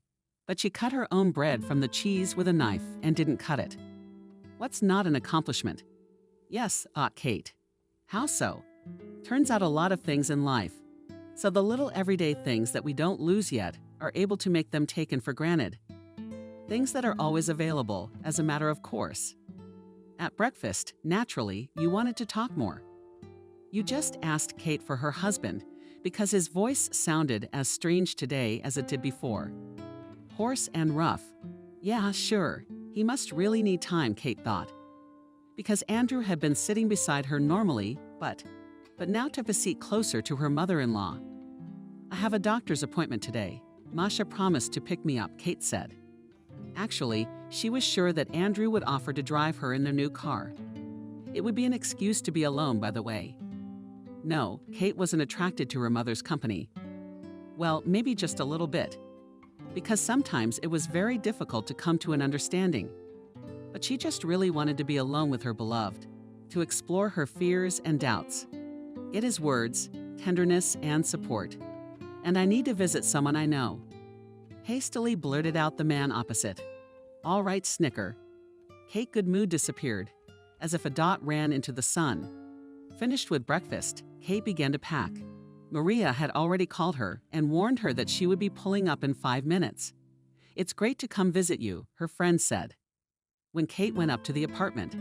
Hey, Andrew, she shouted into the back of the apartment. Andrew went into the far room.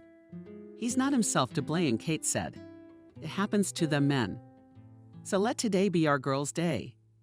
Maria was generally a positive person.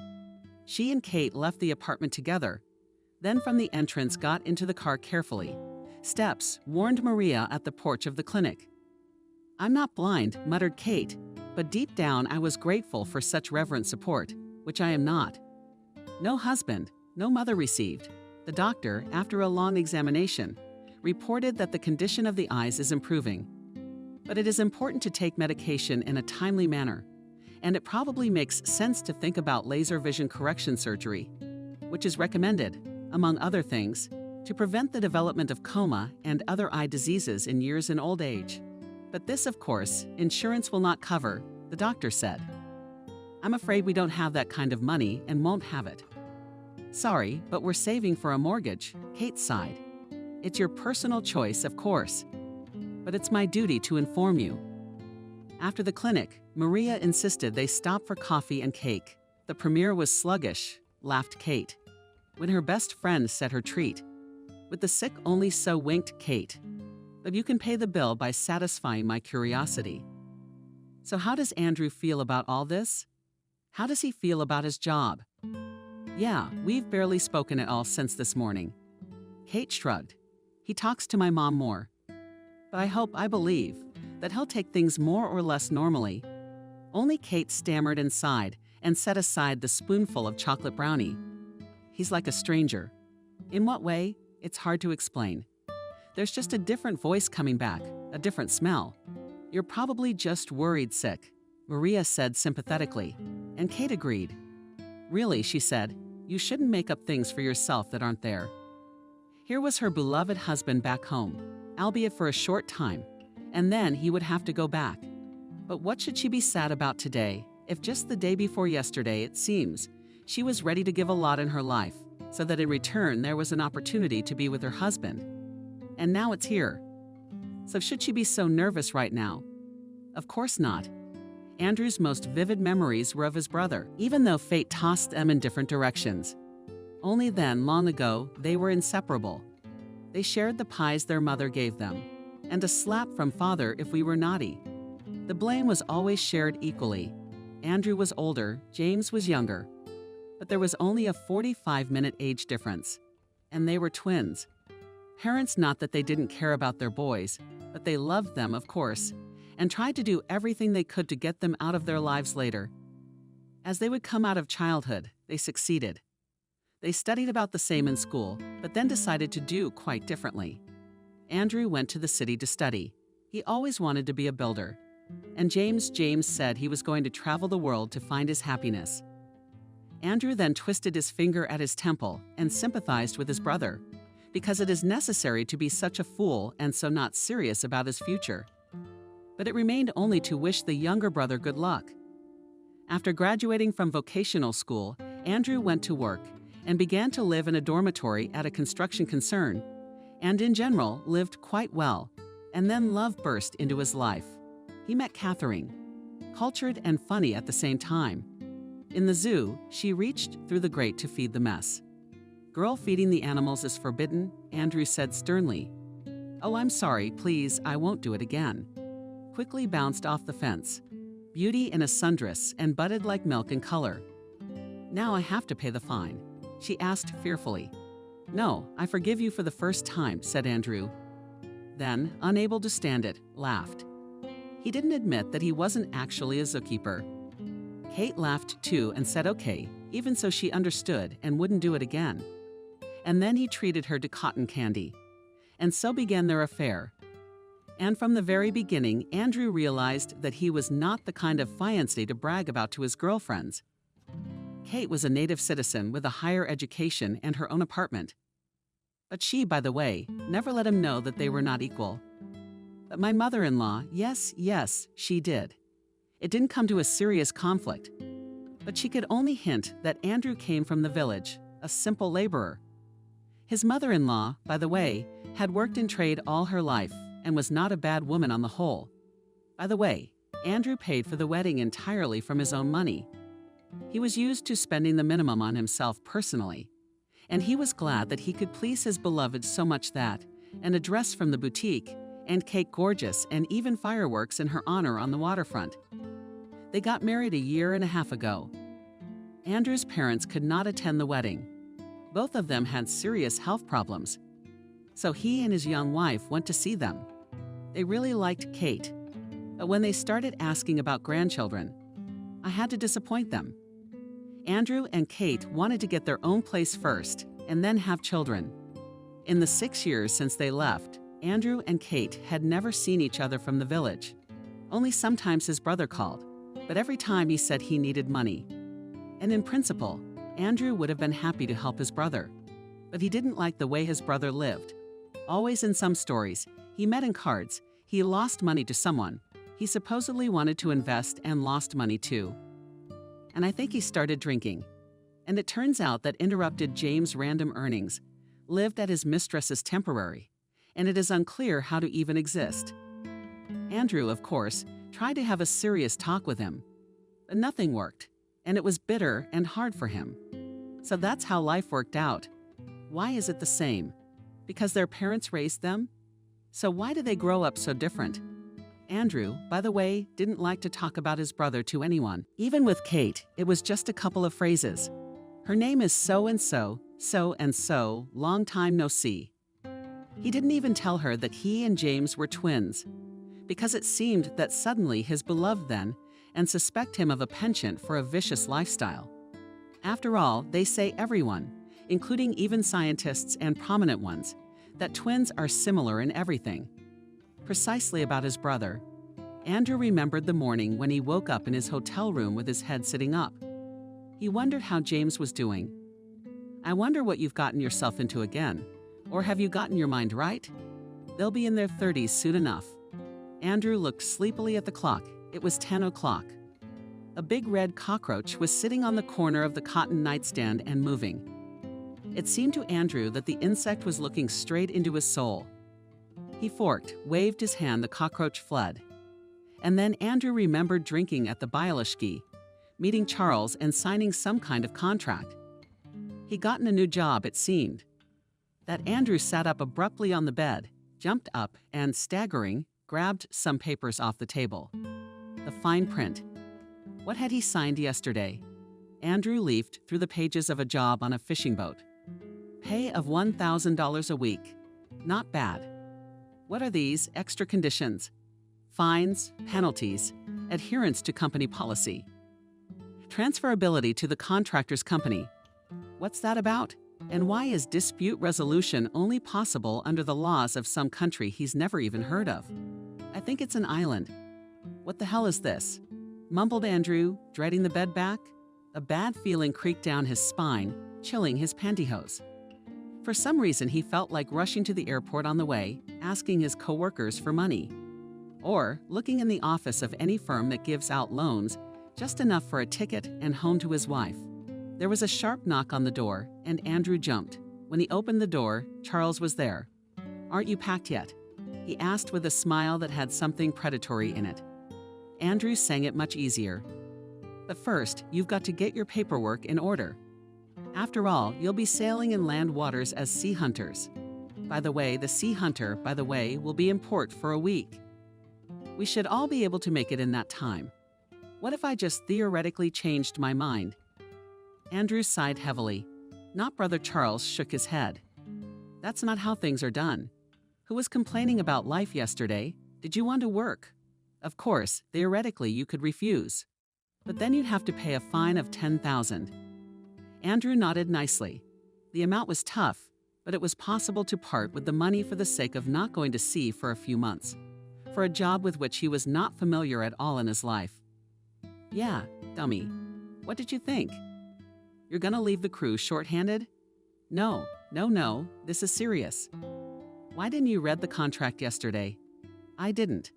Andrew lowered his gaze, clenched his fingers into fists, so that it wouldn't be noticeable how his hands were trembling. "If it's reliable, you said ironclad. If I'm home in 2 months." "All right, let's go." "Let's go," Charles said. And then, when Andrew took his bag with things, went out with him together on the street, and took him first to the firm, which occupied literally one office in some basement on the outskirts of the city, and then to the port to get acquainted with the ship, which bore the loud name Sea Hunter, and in general start to settle down on it slowly. The captain welcomed them warmly. He was not at all against the new man in his crew, because soon enough, he knew this little man would make him a little richer. "Kate," I walked to the garages and almost sang with joy. "She made it. She's walking without a dog, without a cane. She didn't trip. And anyway, isn't that proof that she's on the mend? I mean, where are the garages needed? She hasn't been here much. It would have been better, of course, if Mom had asked to go get her husband, but Mom was off at the health clinic. For this reason, by the way, Kate measured for the pie, the ingredients not on a scale, but in increments, but everything seemed to be getting through.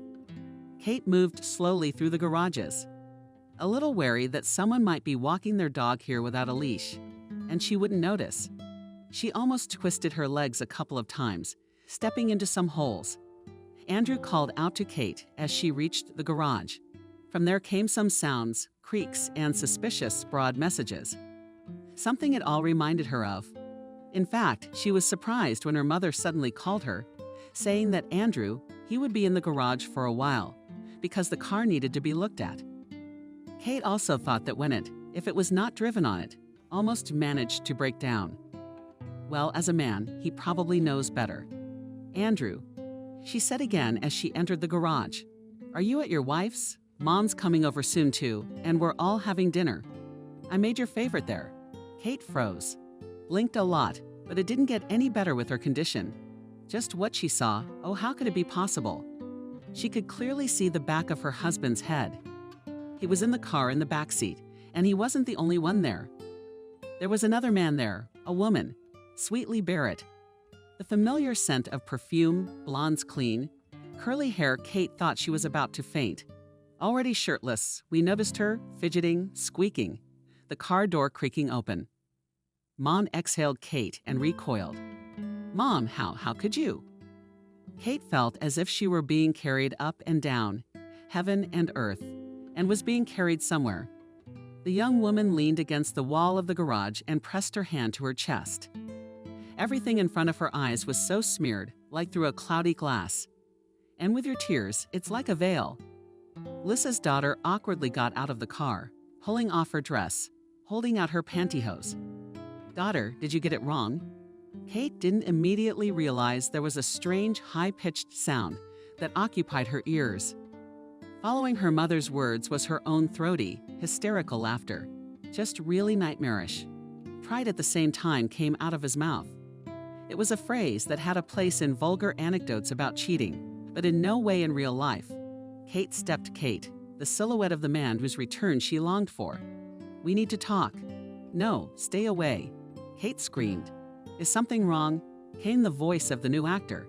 David, a neighbor and avid car enthusiast who dreamed of assembling a retro Shiguli from parts bought individually, peeked into the disgusting scene and into the garage. "Oh," said David when he saw everything. Actually, by this point Lisa and the men had already cleaned themselves up, but they looked shot. So that was a fat hint of something, and yet sitting on the dirty floor, Kate was kind of hinting that there was some family drama going on. "Andrew, are you holding out on David?" There was doubt in his voice. "No," the man said suddenly, and Kate even stopped crying. Would there be an end to this madness? And Andrew continued, the man who had just indulged in passion with her mom. It seemed to Kate that the garage, and the world in general, had suddenly run out of air. She reached for her throat, gagged at sewing a scarf, her fingers, sawing buttons, her coat. "Stuffy," continued the man, his brother. What the hell is he even talking about? It was like a hammer had appeared in Kate's head, and they pounded furiously at her consciousness, forcing her to balance on the edge of what seemed to be madness. What brother? Well, yes, Andrew had a brother, but they hadn't seen each other for a long time. He told me. But why did this brother look so much like him? Why was she wrong? Another guess flashed through Kate's brain. Twins, not twins. That's why she was wrong. Why? Why? Why would this brother impersonate her, Andrew? No, she still couldn't quite figure out what was going on. And then David said another phrase. "That's what I'm thinking, it can't be. They've fallen out. Andrew, well, the same thing. He's dead. Dead how? Deaf?" Kate asked. "Because, oh," said David and added immediately with genuine regret. "Didn't they call you yet? Didn't tell you? We're phone buddies. We're the first ones on his record. They called me. What about you? I mean, your family, you probably couldn't. If you turned off the phones, or if they were authorized, let's say." He said something else. Those two mothers and Andrew's brother were saying something too. But Kate didn't listen to them anymore. She just fell into the saving darkness, where it was quiet, where there was nothing. She lost consciousness. The first few days of sailing on the Sea Hunter had gone smoothly, except for the fact that Andrew had discovered seasickness out of himself. It's just that up to now, he had only had the opportunity to sail on personal vessels, and in the water open to all sides of the world was much more than riding and moving the ship on the waves. So for the first 24 hours, Andrew lay in the infirmary. Then for another 2 days, he was brought up to speed. "Yes, I've got it all figured out," said Andrew, who was even offended that he was not trusted with serious work. A fisherman with 20 years' experience, who was entrusted with training the newcomer, said Benjamin. "I will not give a briefing now, and you will be thrown on the rope or fall overboard. And who will be responsible then? So, in principle, it is safe to work here. Carefully, so as not to give away your timidity in front of the formidable sea elements." Asked Andrew. "Normal. But there are, of course, cases," shrugged Benjamin. "Unfortunate. No, it's rare," said the man and looked at the new guy. "It's kind of weird. You just be careful. Okay, careful with what? Well, can you be more specific about what I should be careful of? I don't get it. Mermaids?" Andrew grinned. "It's better to keep silent about them. Let the scientists prove that they are evolutionarily impossible. But we sailors don't joke about such things." Benjamin wagged his finger. They walked a little farther. They stopped at the side of the boat. Benjamin scratched the back of his head, fastened his jacket and put his hands in his pockets, looking around as if he didn't want anyone to hear them. "See, here's the thing. We used to swim normally all the time. Well, there were cases, of course, but injuries are common. It's probably not unheard of at your construction site. But then, in general, we have people from the crew disappearing overboard." Asked Andrew. And even before Benjamin answered again, that familiar feeling of misgiving, like when touched, no. "Well, I mean a couple sort of fell overboard. Just been from a neighboring ship that was passing by, didn't notice anything in the water. Port, when they came in from the south, mice disappeared there too, sometimes as far as Indonesia. A lot of rounded eyes." Andrew. "Well, what can be drunk or out for a walk? Maybe you start to think about things. But now we're in the neighborhood." Andrew shrugged. "I gotta get home to my family. Charles told me he's going on a trip for 2 months. I gotta get home to my wife. I miss her. Yeah, but we are not going along the coast. We are going to the Japanese territorial waters. Don't worry, it's all legal. There are official agreements with fishing companies. That's right. Benjamin's words calmed Andrew down a bit, and now he even began to think that everything that had happened was for the best. He would have something to brag about when he returned. Here, they say, even became a sailor. And if it is possible to earn here, as well as Charles promised, then maybe, thought Andrew, he would leave the construction site altogether and become a fisherman. He was about to ask Benjamin about the salary, but he said it was time for lunch, so Andrew went on his way. He was feeling better. The seasickness was receding. He was used to it, I guess, and he could see the near future clear without a storm. But after a while, events took a very different turn. It happened when the Sea Hunter entered the territorial waters of Japan. Andrew had already had a chance to see how huge nets were used to pull out the catch, and even take part in it.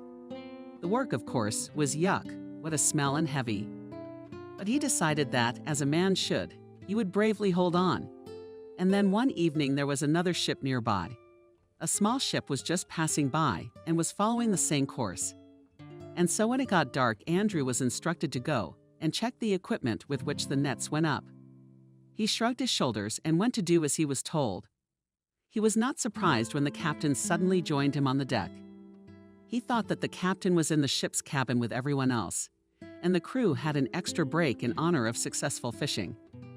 And there everyone was watching some comedy and eating raisin buns. Andrew was freezing on deck and was looking forward to joining the others and getting some rest. Andrew. It occurred to him that the captain must be accompanying him so that as a newcomer he wouldn't make a mistake with anything. Andrew was even touched by such care for the staff. "What do they want?" asked Andrew. Because suddenly he noticed on the left side they were standing a boat with several people. It looked like they came from that ship, which was still looming in the distance. Maybe they're in trouble, and they needed help. Andrew turned away from the captain and waved to the people in the boat. And in the next instant he was hit on the back of the head hard, but gently, expertly. Andrew Mayakov's body, heavy at once, muttered. The captain picked Andrew up and threw him over the side. And then Andrew flew down and fell right next to the boat, from which he was grabbed and dragged inside.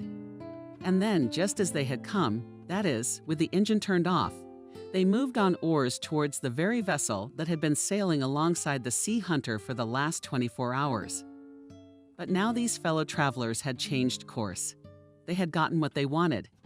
Kate woke up on the couch in the living room, taking her mother's face away from the vial she was using to bring her to her senses. The children all whispered to Kate and sat up. She was still dizzy. "Kate, David was here and he talked to her and I'm sorry. I'm sorry." "What? What did you say? How could he? How could he die you? Did you mess something up? Daughter, calm down. Let's talk about everything calmly. How could you?" Kate waved her mother away and the latter recoiled, shaking her head. Although Kate couldn't see clearly, she was. Sure enough, her mother hit her lips disapprovingly.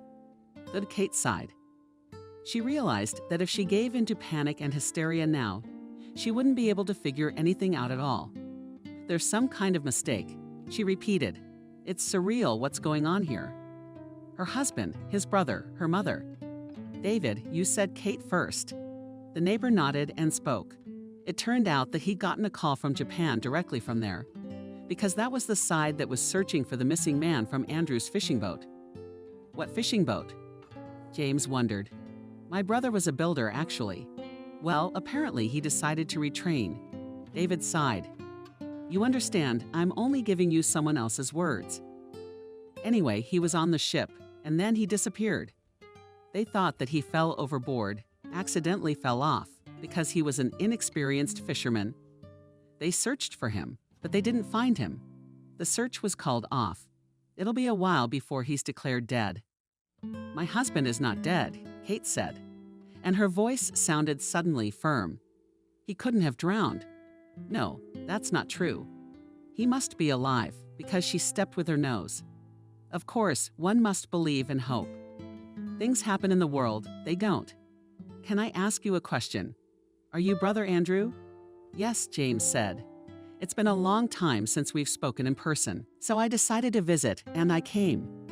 If Kate had been able to see better, she could have watched the scarlet color flood the cheeks of her mother's neck and even her ears. But only neighbor David saw it. He made some comparisons and assumptions, and he too blushed and smirked meaningfully. What a story, David thought. This James was a young guy and, figuratively speaking, was almost Lisa's son. Yes, he was also an exact copy of her son-in-law, only that James's face seemed rougher. Yeah, he was broader in the shoulders and weighed a bit more. So the twins clearly resembled him.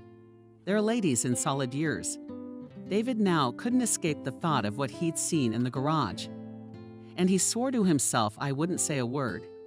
It was not enough for Kate and Lisa to realize who had caused the gossip to fly around the house and yard. So David decided to be as dumb as a pharaoh's tomb. About family intrigue, possible love affairs, and about Andrew's disappearance too. David was very soon scrambling to get home. He refused tea and only gave Kate the phone number of the detective from Japan who had called him, and said that this detective had also called her Kate, but said he couldn't get through. Kate sighed as David repeated his words. So she'd had her phone charged this morning, and then she'd gotten wrapped up in the kitchen and forgotten all about it. He added David in French, by the way, but he kind of promised that he could have a translator on the phone if necessary. I learned English in college. They sent me, starting with my parents. They thought maybe I'd become a big man. But I smiled at David. To the factory to make ice cream. Went to this is also a good thing, right? All right, I sighed. I've got you all caught up in my personal stuff, sorry. And again, sympathy, hang in there. Well, I went, and David left. James' mom told Kate we need to have a serious talk. What's the grief? Lisa shook her hands. I just don't know what to do. Should I make some tea? Does it help your nerves? No, Mom, we'll talk about everything. We'll talk about it right now. Kate didn't see. She could look, and she looked angry, resentful, and determined. Not just like that. Right now, Kate was determined. And she also had a strong, barely surmountable urge to knock Sergius over the head with something, but she didn't do it. And not so much out of the goodness of her character in general, as because of the fact that this man looked so much like her husband. Andrew sat in the corner of the Triumph and felt nauseous. Seasickness had returned, whether the captain had accidentally given him a concussion. Either it was the stinky, salty fish, and not the cleanest water they'd stocked it with. It didn't take long to figure out what had happened to him. When Andrew woke up on that small, nameless ship, it was clearly explained to him that now he was a prisoner for the whole world.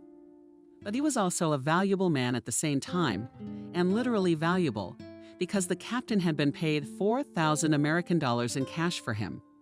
And now he would work off that money. But first he'll be sold again, and maybe again. How's it gonna go? Come on, man. How can you sell a live human being? Like cattle? What kind of livestock? Andrew then even thought it was some kind of crazy joke. But that last straw of hope cracked a moment later when he realized no, it was the whole truth. Then Andrew was beaten for the first time and told not to ask any more idiotic questions and not to talk at all. The slave traders themselves had spoken to him, by the way, in a wild mixture of English and Russian. And then, Andrew at first was terribly pleased when he realized that he was with him on this trial. The name of which, by the way, he never learned. Benjamin is here. What an idiot. I said Benjamin, who, by the way, also got hurt when they were alone. They were locked in the hold. I suspected something was going on. I should have told someone sooner who'd listen. It turned out that Benjamin, who'd been having trouble with us missing crew members under suspicious circumstances, decided to break into the captain's cabin. See if there's anything there. Captain caught him doing it. A fight ensued. The captain got the upper hand, and although he didn't intend to do it, he threw Benjamin off, so to speak, as a compliment to Andrew. What do you mean? Asked Andrew.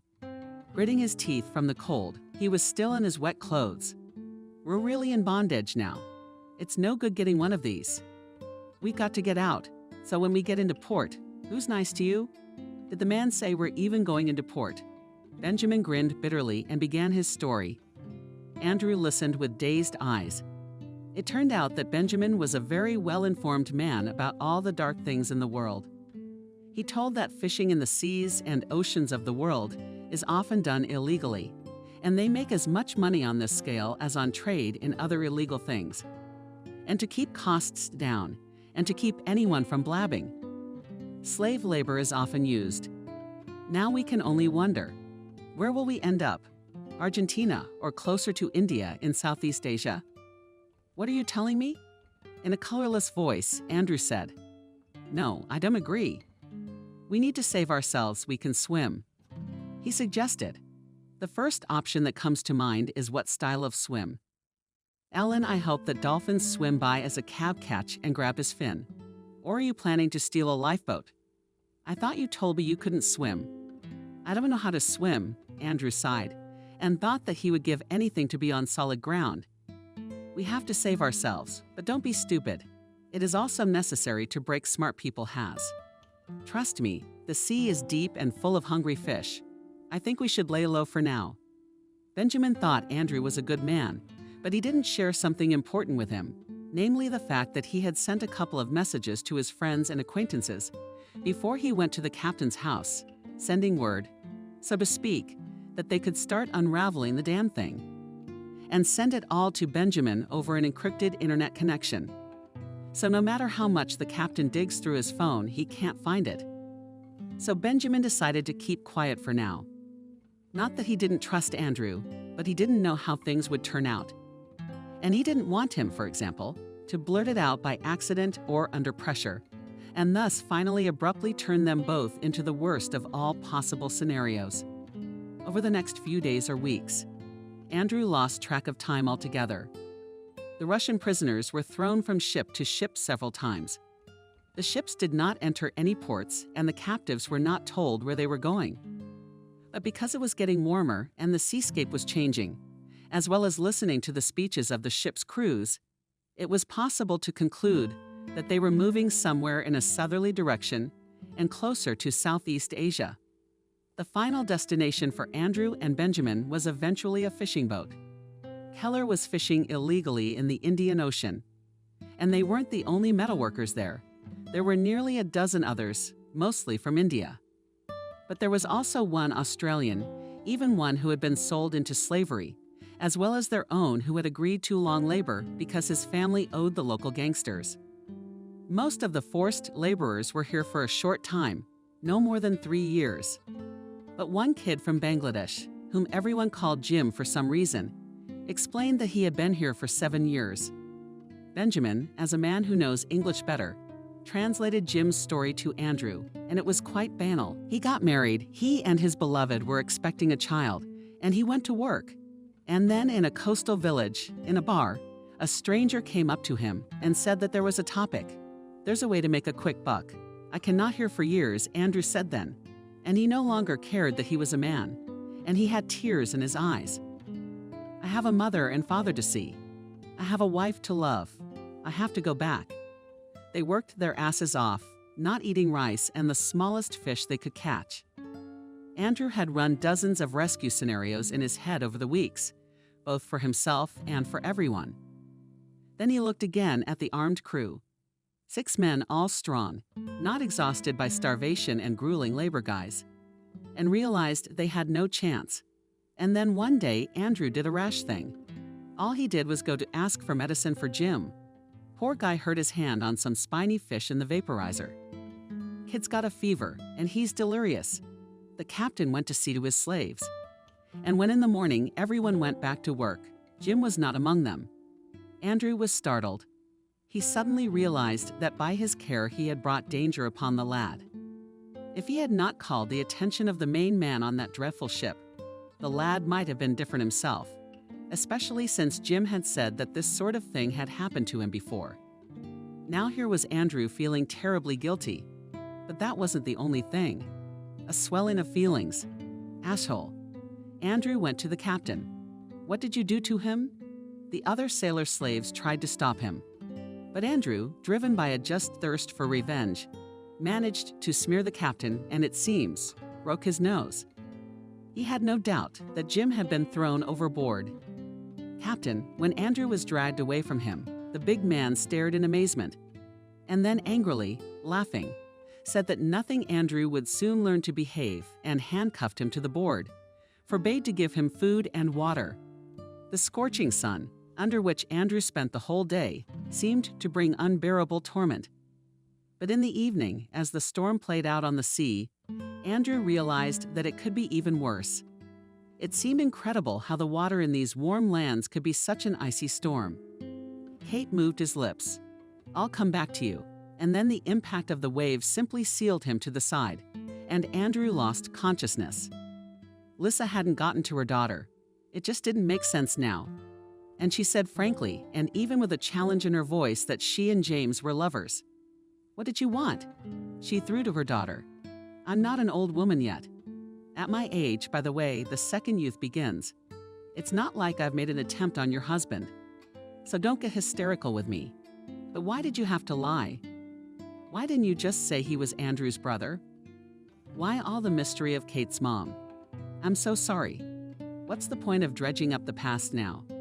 The past was literally yesterday and today." Kate knew well this technique when her mother began to apologize, obviously for the sake of appearances, and just increases the subjects of serious conversation, insisted that life should continue as before and without discussing what happened. "Lissa, don't worry, it's bad for your heart," interrupted the preparers. What else is there to say to women, James? And it sounded so sweet and caring that Kate didn't know how to react. Laugh or spit. She was just in shock at her mother. It all started a long time ago. James began his story. He had left his brother and gone to the big city to get his hopes up. That money would fall from the sky. He, of course, did not expect and realized will have to how to spin to rise. At first, James got a job as a laborer at the market, but the pay was not fat, and also had to spend on a room, which was rented in the company of the same laborers on the outskirts of the Granny Lonely. After a couple of weeks, I started having backaches. And then, when James pulled his shoulder and couldn't go to work, he realized the dire situation he was in. Something had to change, and the opportunity presented itself suddenly. James then went to the store, as always, to buy the cheapest on offer. At the crossroads, he saw a girl coming out of another store. The pretty girl was all hung with paper bags with loud brand names. She got on a bus with a driver and drove off. And then James had a second realization. He would never have a normal, beautiful, easy life if he keeps floundering like he's been floundering. Not like the universe itself was sending him one sign after another. James saw the flags on the pavement, similar to the one that beauty had dropped on him. And it said about a new show program in a famous nightclub. And then it hit James exactly.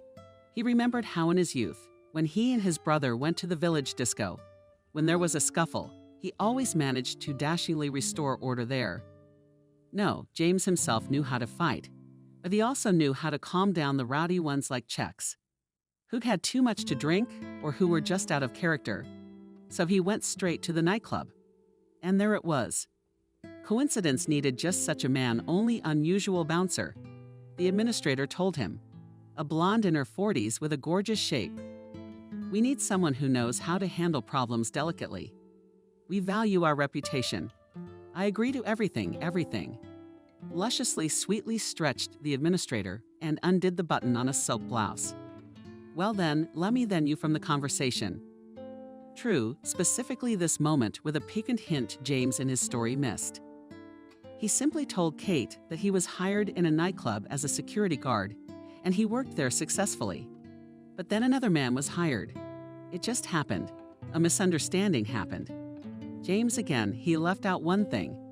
Because in fact, he was trying to get acquainted with one guest of the club, not paying attention to the fact that she had a ring on her finger. Then an angry husband came along. So James lost his job. And as the cherry on the cake, he was barred from any other decent similar establishments in the city. But James was lucky. During his time at the club, he made a lot of useful acquaintances. And he was not literally left on the street. He was helped to get a job as a salesman in an expensive store, and there he worked for almost 2 years. True, as he is guilty, he recognized that he never managed to save money. So he lived literally from paycheck to paycheck. Sometimes he tried to enter some business, or rather, in a quick win-win investment, but as each time he ran into fraud. And then James was diagnosed with a disease, not one that was incurable. But there were heart problems and needed to be treated, and the main thing was not to overload at work. My brother must have said we weren't very lotta. James grinned bitterly. Kate nodded. Yes, Andrew usually referred to his brother with the obligatory adjective. Fool, dumbass, stupid, or something like that. Except we're not strangers.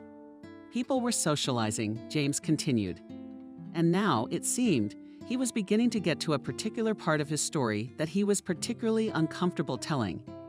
He complained to me not long ago that you two were fighting. Kate nodded again. Yes, that was true.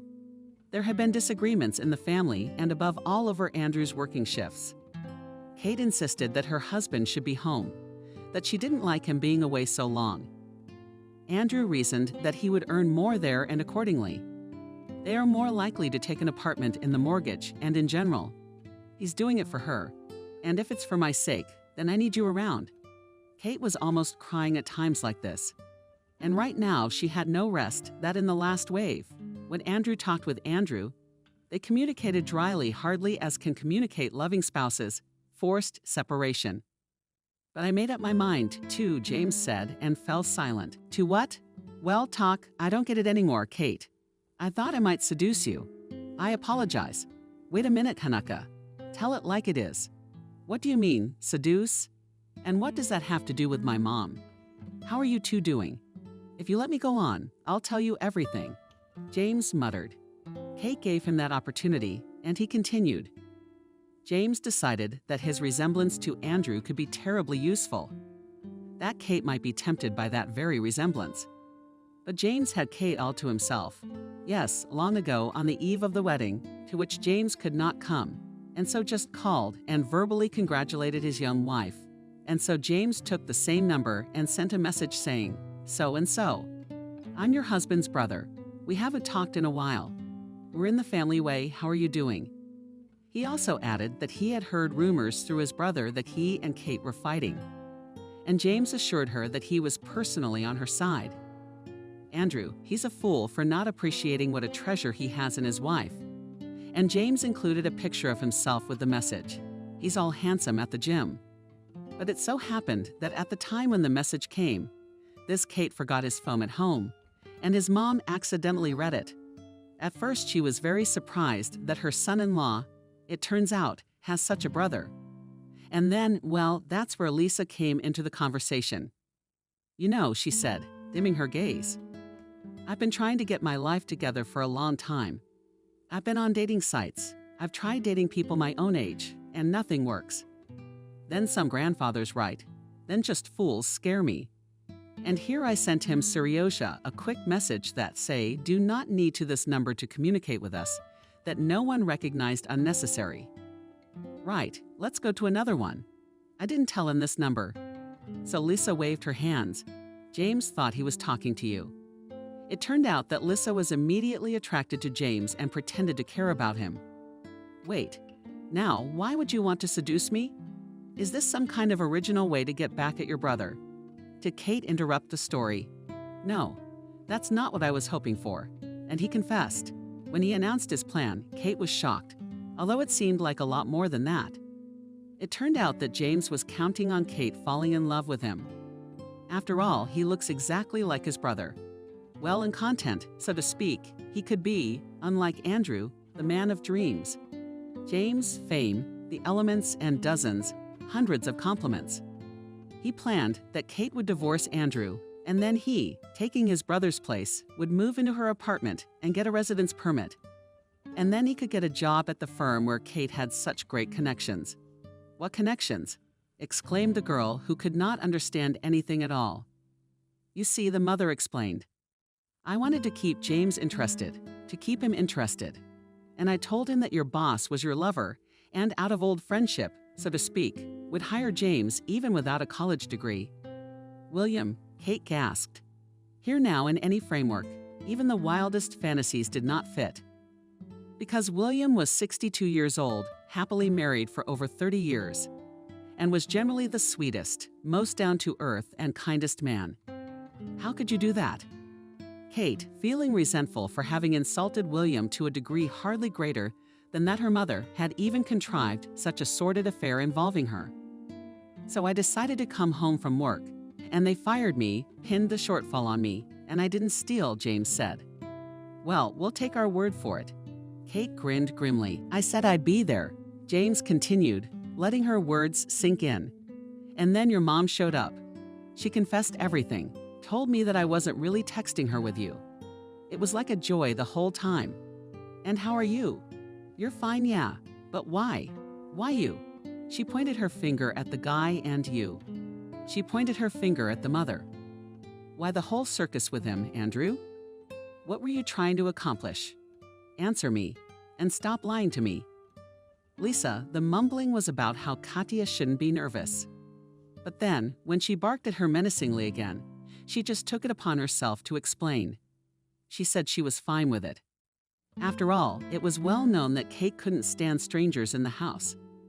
Lisa thought that she might not want to have James as a guest, since Andrew had spoken so negatively about him.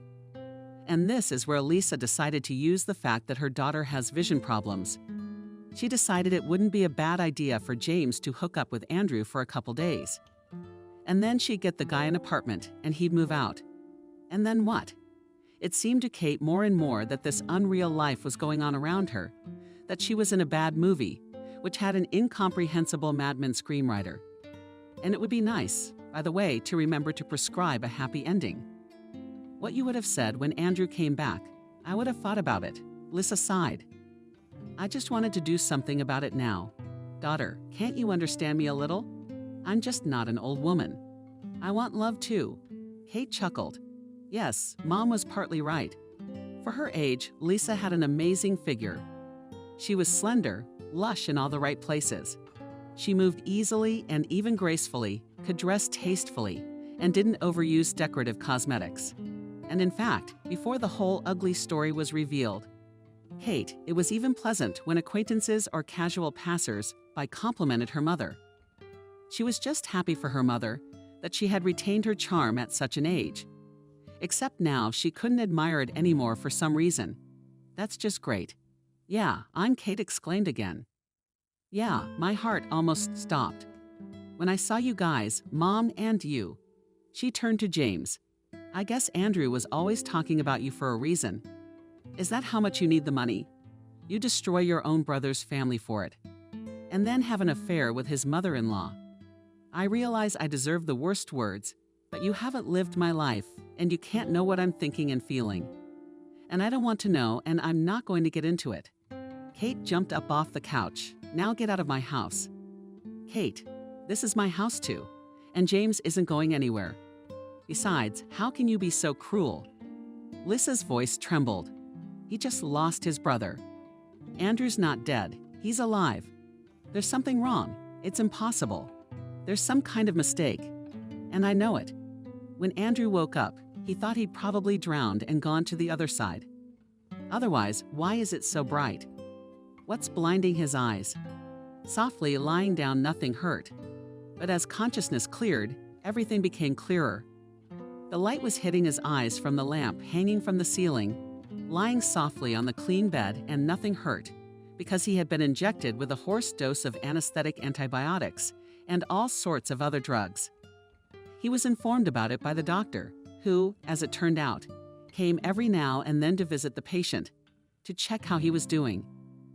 Naturally, Andrew had a lot of questions, and if he could only speak normally, he would have pelted the doctor with them.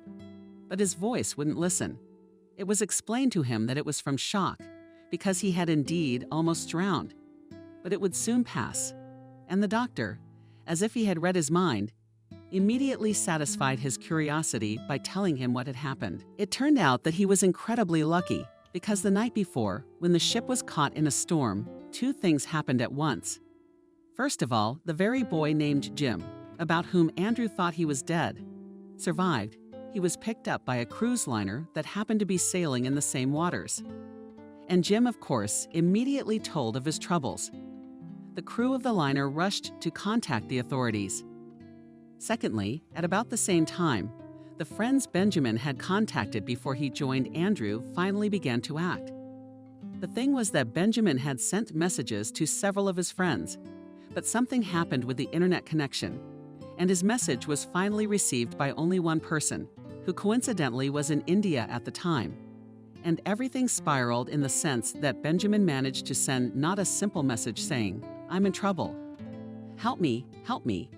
But he also managed to send some important documentary evidence, confirming the fact that the captain of the Sea Hunter for several years not only fished, but also sold people into slavery.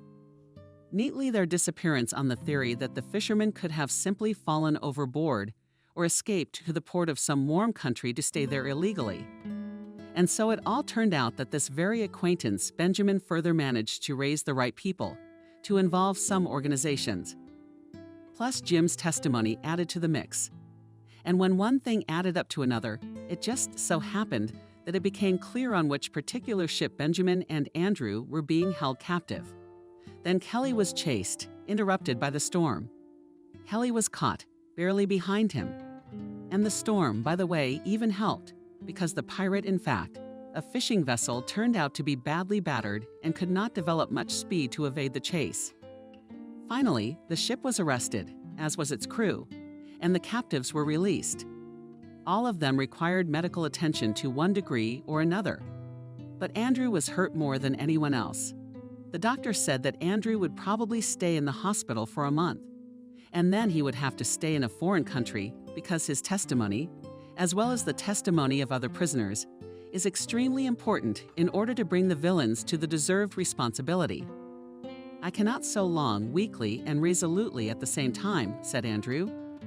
"Doctor, I'm asking you, purely as a human being, is there any way to speed things up with these depositions? And will you write me up as soon as possible under my responsibility without claims or whatever it is supposed to be? I have to see my wife." The doctor looked at the man in surprise. This man had been through something almost unbelievable. But why can't he just lie down now, recover his strength? Why is he so eager to fly away as soon as possible? Perhaps, thought the doctor, this man loves his family very much. All right then, I'll see what I can do in your case. For a week at least, we'll support you. In the meantime, is there anyone you'd like to call? Yeah, I want to call my wife and my parents. Tell them I'm okay. They'd probably lost me by now. The long conversation bored Andrew, and he leaned back impotently on the pillow. When the doctor left, a nurse soon came in, bringing food and medicine. And a telephone, and Andrew dialed the first number. First, he called his parents. The lovingly prepared dinner had gone largely untouched that day. Kate had gone to her room immediately after talking to her mother and James. How she wished that it all turned out to be just a nightmare, and that when she woke up, everything was fine. And Andriusha, the man she loved, would be alive and well. Must be from a strong nervous excitement.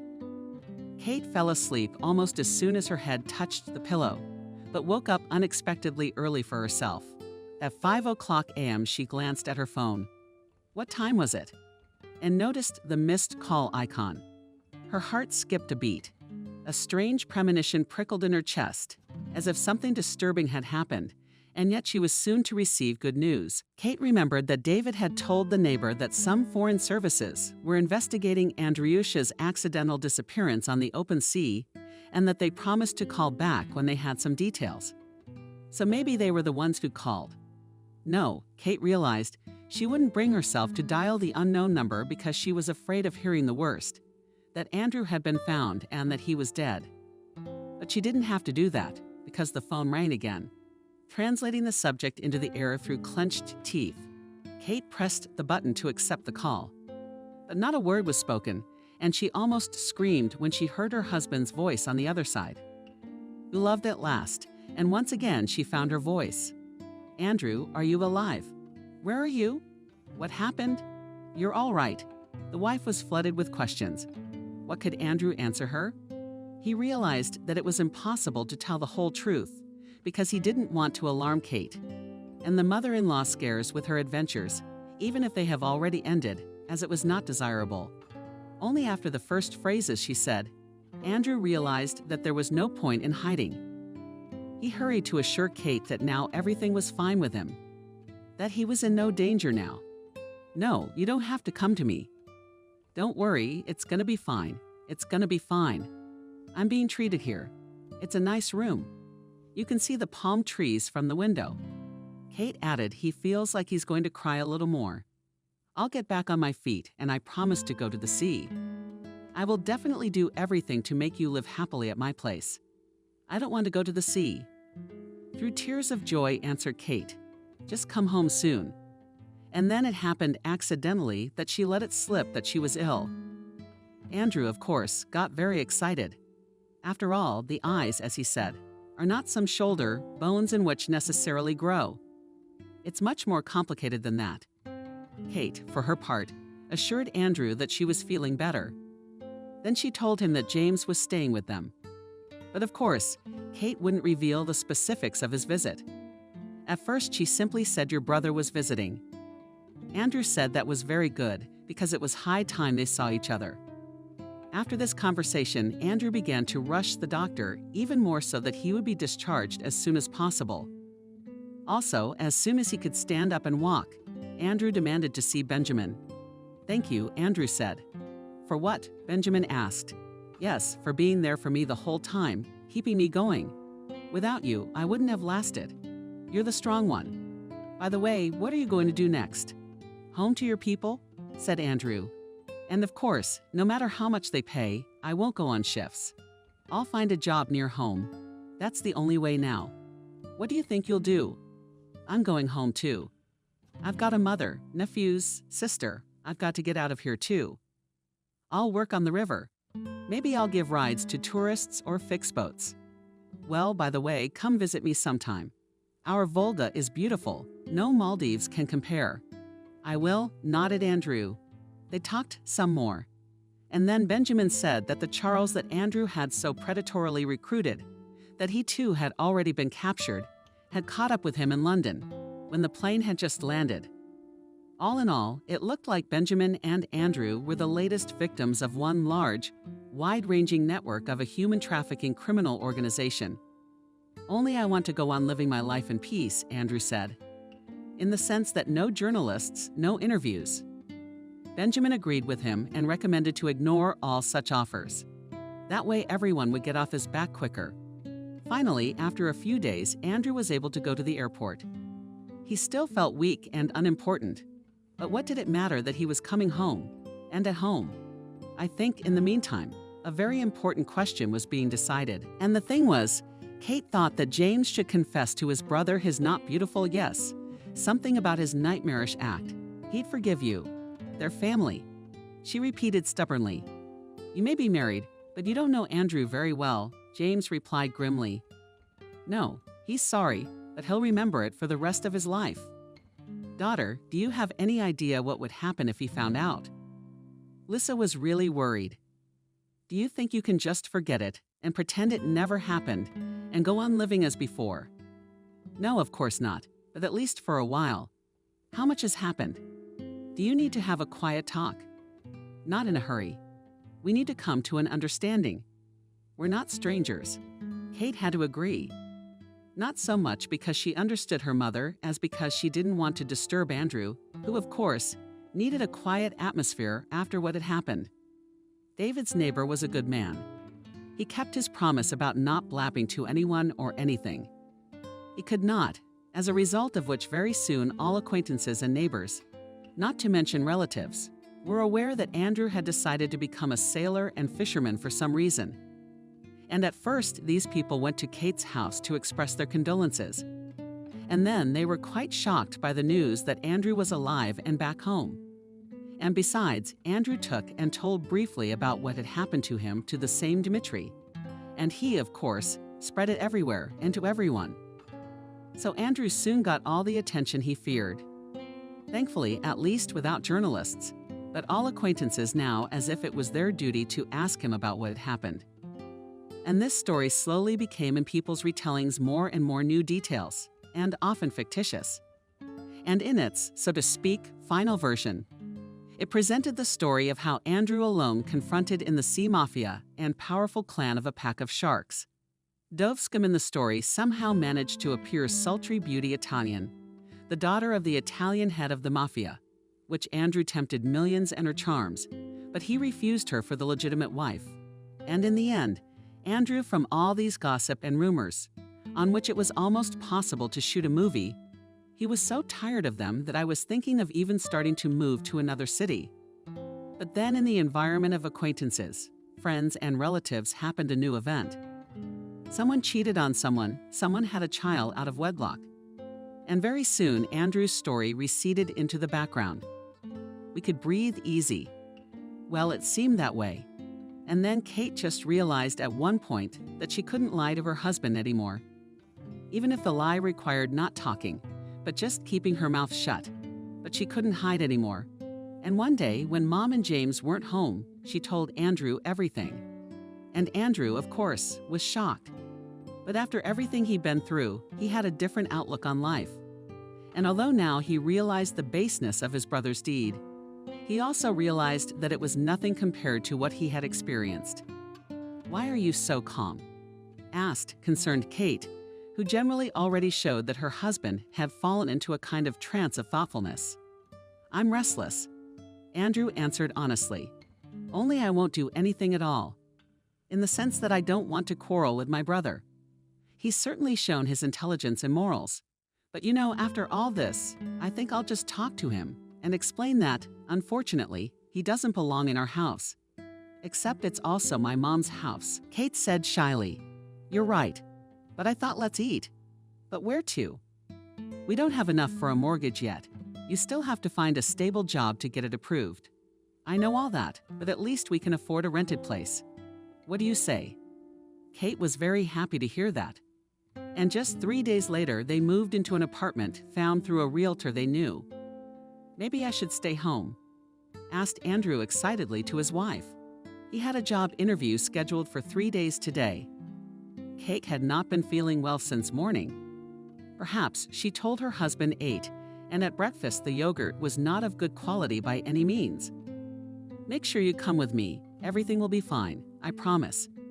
It was only when the door closed behind her husband that Kate stopped smiling and hurried through the hole on Thu 100 to the bathroom. And it was necessary to finally test her suspicions. With trembling hands, the young woman pulled out a pregnancy test from under a stack of towels. Andrew hadn't really expected to get the job. It was about the position of foreman in a solid organization, engaged in the design and construction of cottages and summer houses. In terms of the basic requirements, Andrew seemed to be suitable for this position, but still going into the office for an interview was not to the end. I'm sure he answered the standard questions. "So why do you want to work for us?" asked a young blonde who held the position of head of the personnel department. Seems, judging by her last name, she was related to the owner of the entire company. "I have a family to support," Andrew answered honestly, "and I'd like to gain experience. One day I'd like to build a house for my wife and kids myself. That is, I realize that I will not be able to handle everything myself, for example, the foundation. But everything that is possible, I would like to do with my own hands. So I need to gain all kinds of experience. And it seems that this is exactly what your company can help with." The blonde was satisfied with this answer. And she, to Andrew's pleasant surprise, informed him that no, he would not have to wait for the call. It had already been accepted. Andrew did not go home, but flew. But on the way, he did not forget about something important. He stopped by the flower store for a bouquet for his beloved, and also in the confectionery for a set of exquisite cakes.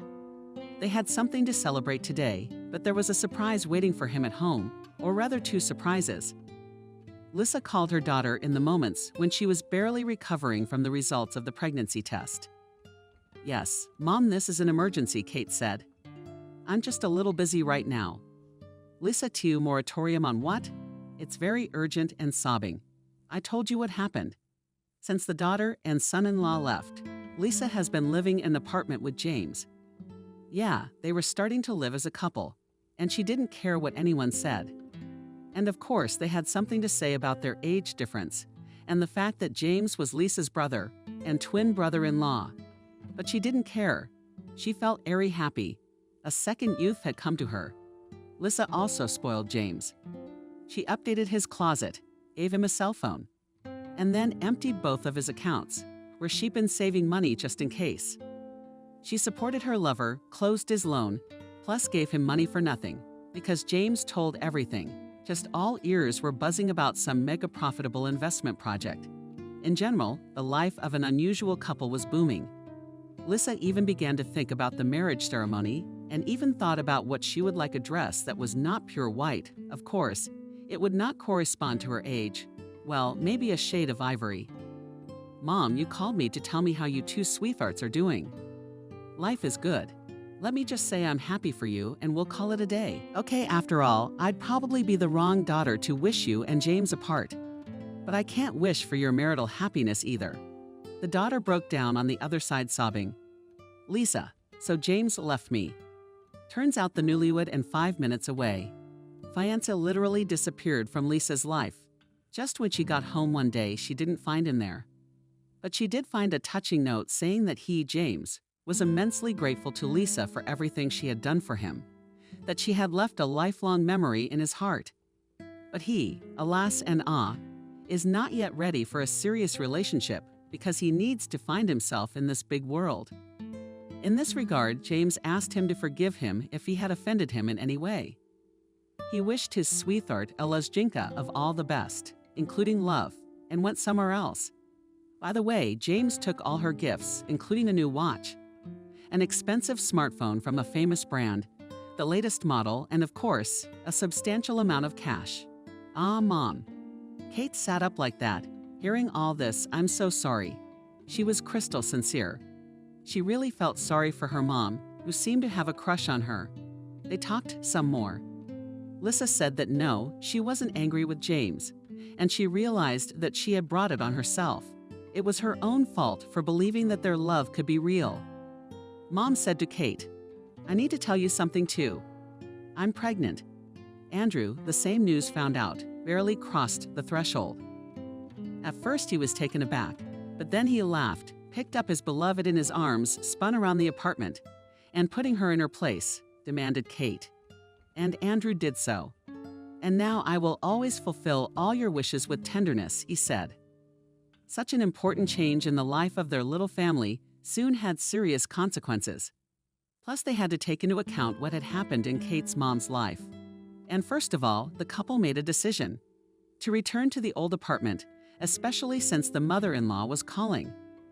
Thus, they could solidly save on housing, which of course, against the background of a soon addition to the family, was not at all superfluous. Naturally, the family reunion was accompanied by some awkwardness. But slowly Lisa began to communicate with her daughter and son-in-law almost as before, only with the amendment that now she spoke to Andrew much more gently and did not express her dislike for him. "Mother, where do you enjoy yourself so much?" Kate asked once. "Yes," so smiled embarrassed Lisa. She was standing at the mirror, adjusting a silk scarf around her neck. "Did the Cavalier declare himself, or what?" Kate jokingly inquired. "Maybe the boyfriend is at least 20 years old and has a daughter, but you'll remember Tommy for a long time." She wasn't really offended though. And in fact, now, looking back, Lisa realized that while she had been blinded by the crush, she had been blinded by it. James, with whom had been clear from the beginning that nothing could work out. But now it was different. Right now, Lisa was on her way to meet an old acquaintance of hers, Eugene. He was her age, and they had been in the local flower club together for a long time. "Daughter, we need to talk." Lisa couldn't stand it any longer because she couldn't keep such important information to herself. The fact was that now, 6 months into the relationship, it had already become clear that she and Eugene were serious. His children were long grown up and lived far away. He lived alone in his large apartment, and now Kate's mom was thinking about moving in with him, as well as making the relationship with this man official, especially since both had been his original idea. "You've told your daughter about all of this now. I understand if you say I'm not getting serious again." She's got her head down. "Only I think it's serious and real now. You see, I want daughters too." Kate's mom gave her a big hug. "I didn't mean that at all. On the contrary, even I think you are doing the right thing, and I think you will be very happy yet." At the due date, Kate gave birth to a child. It was a girl, and they decided to name her Valerie. People around her said that her eyes were all daddy's, and her nose was exactly like her mom's. Andrew by this time had already managed to get a good foothold at work, and he and Kate decided that, perhaps, we'll not take an apartment in the mortgage in the city, and better buy a plot of land in the suburbs and start there slowly build a house.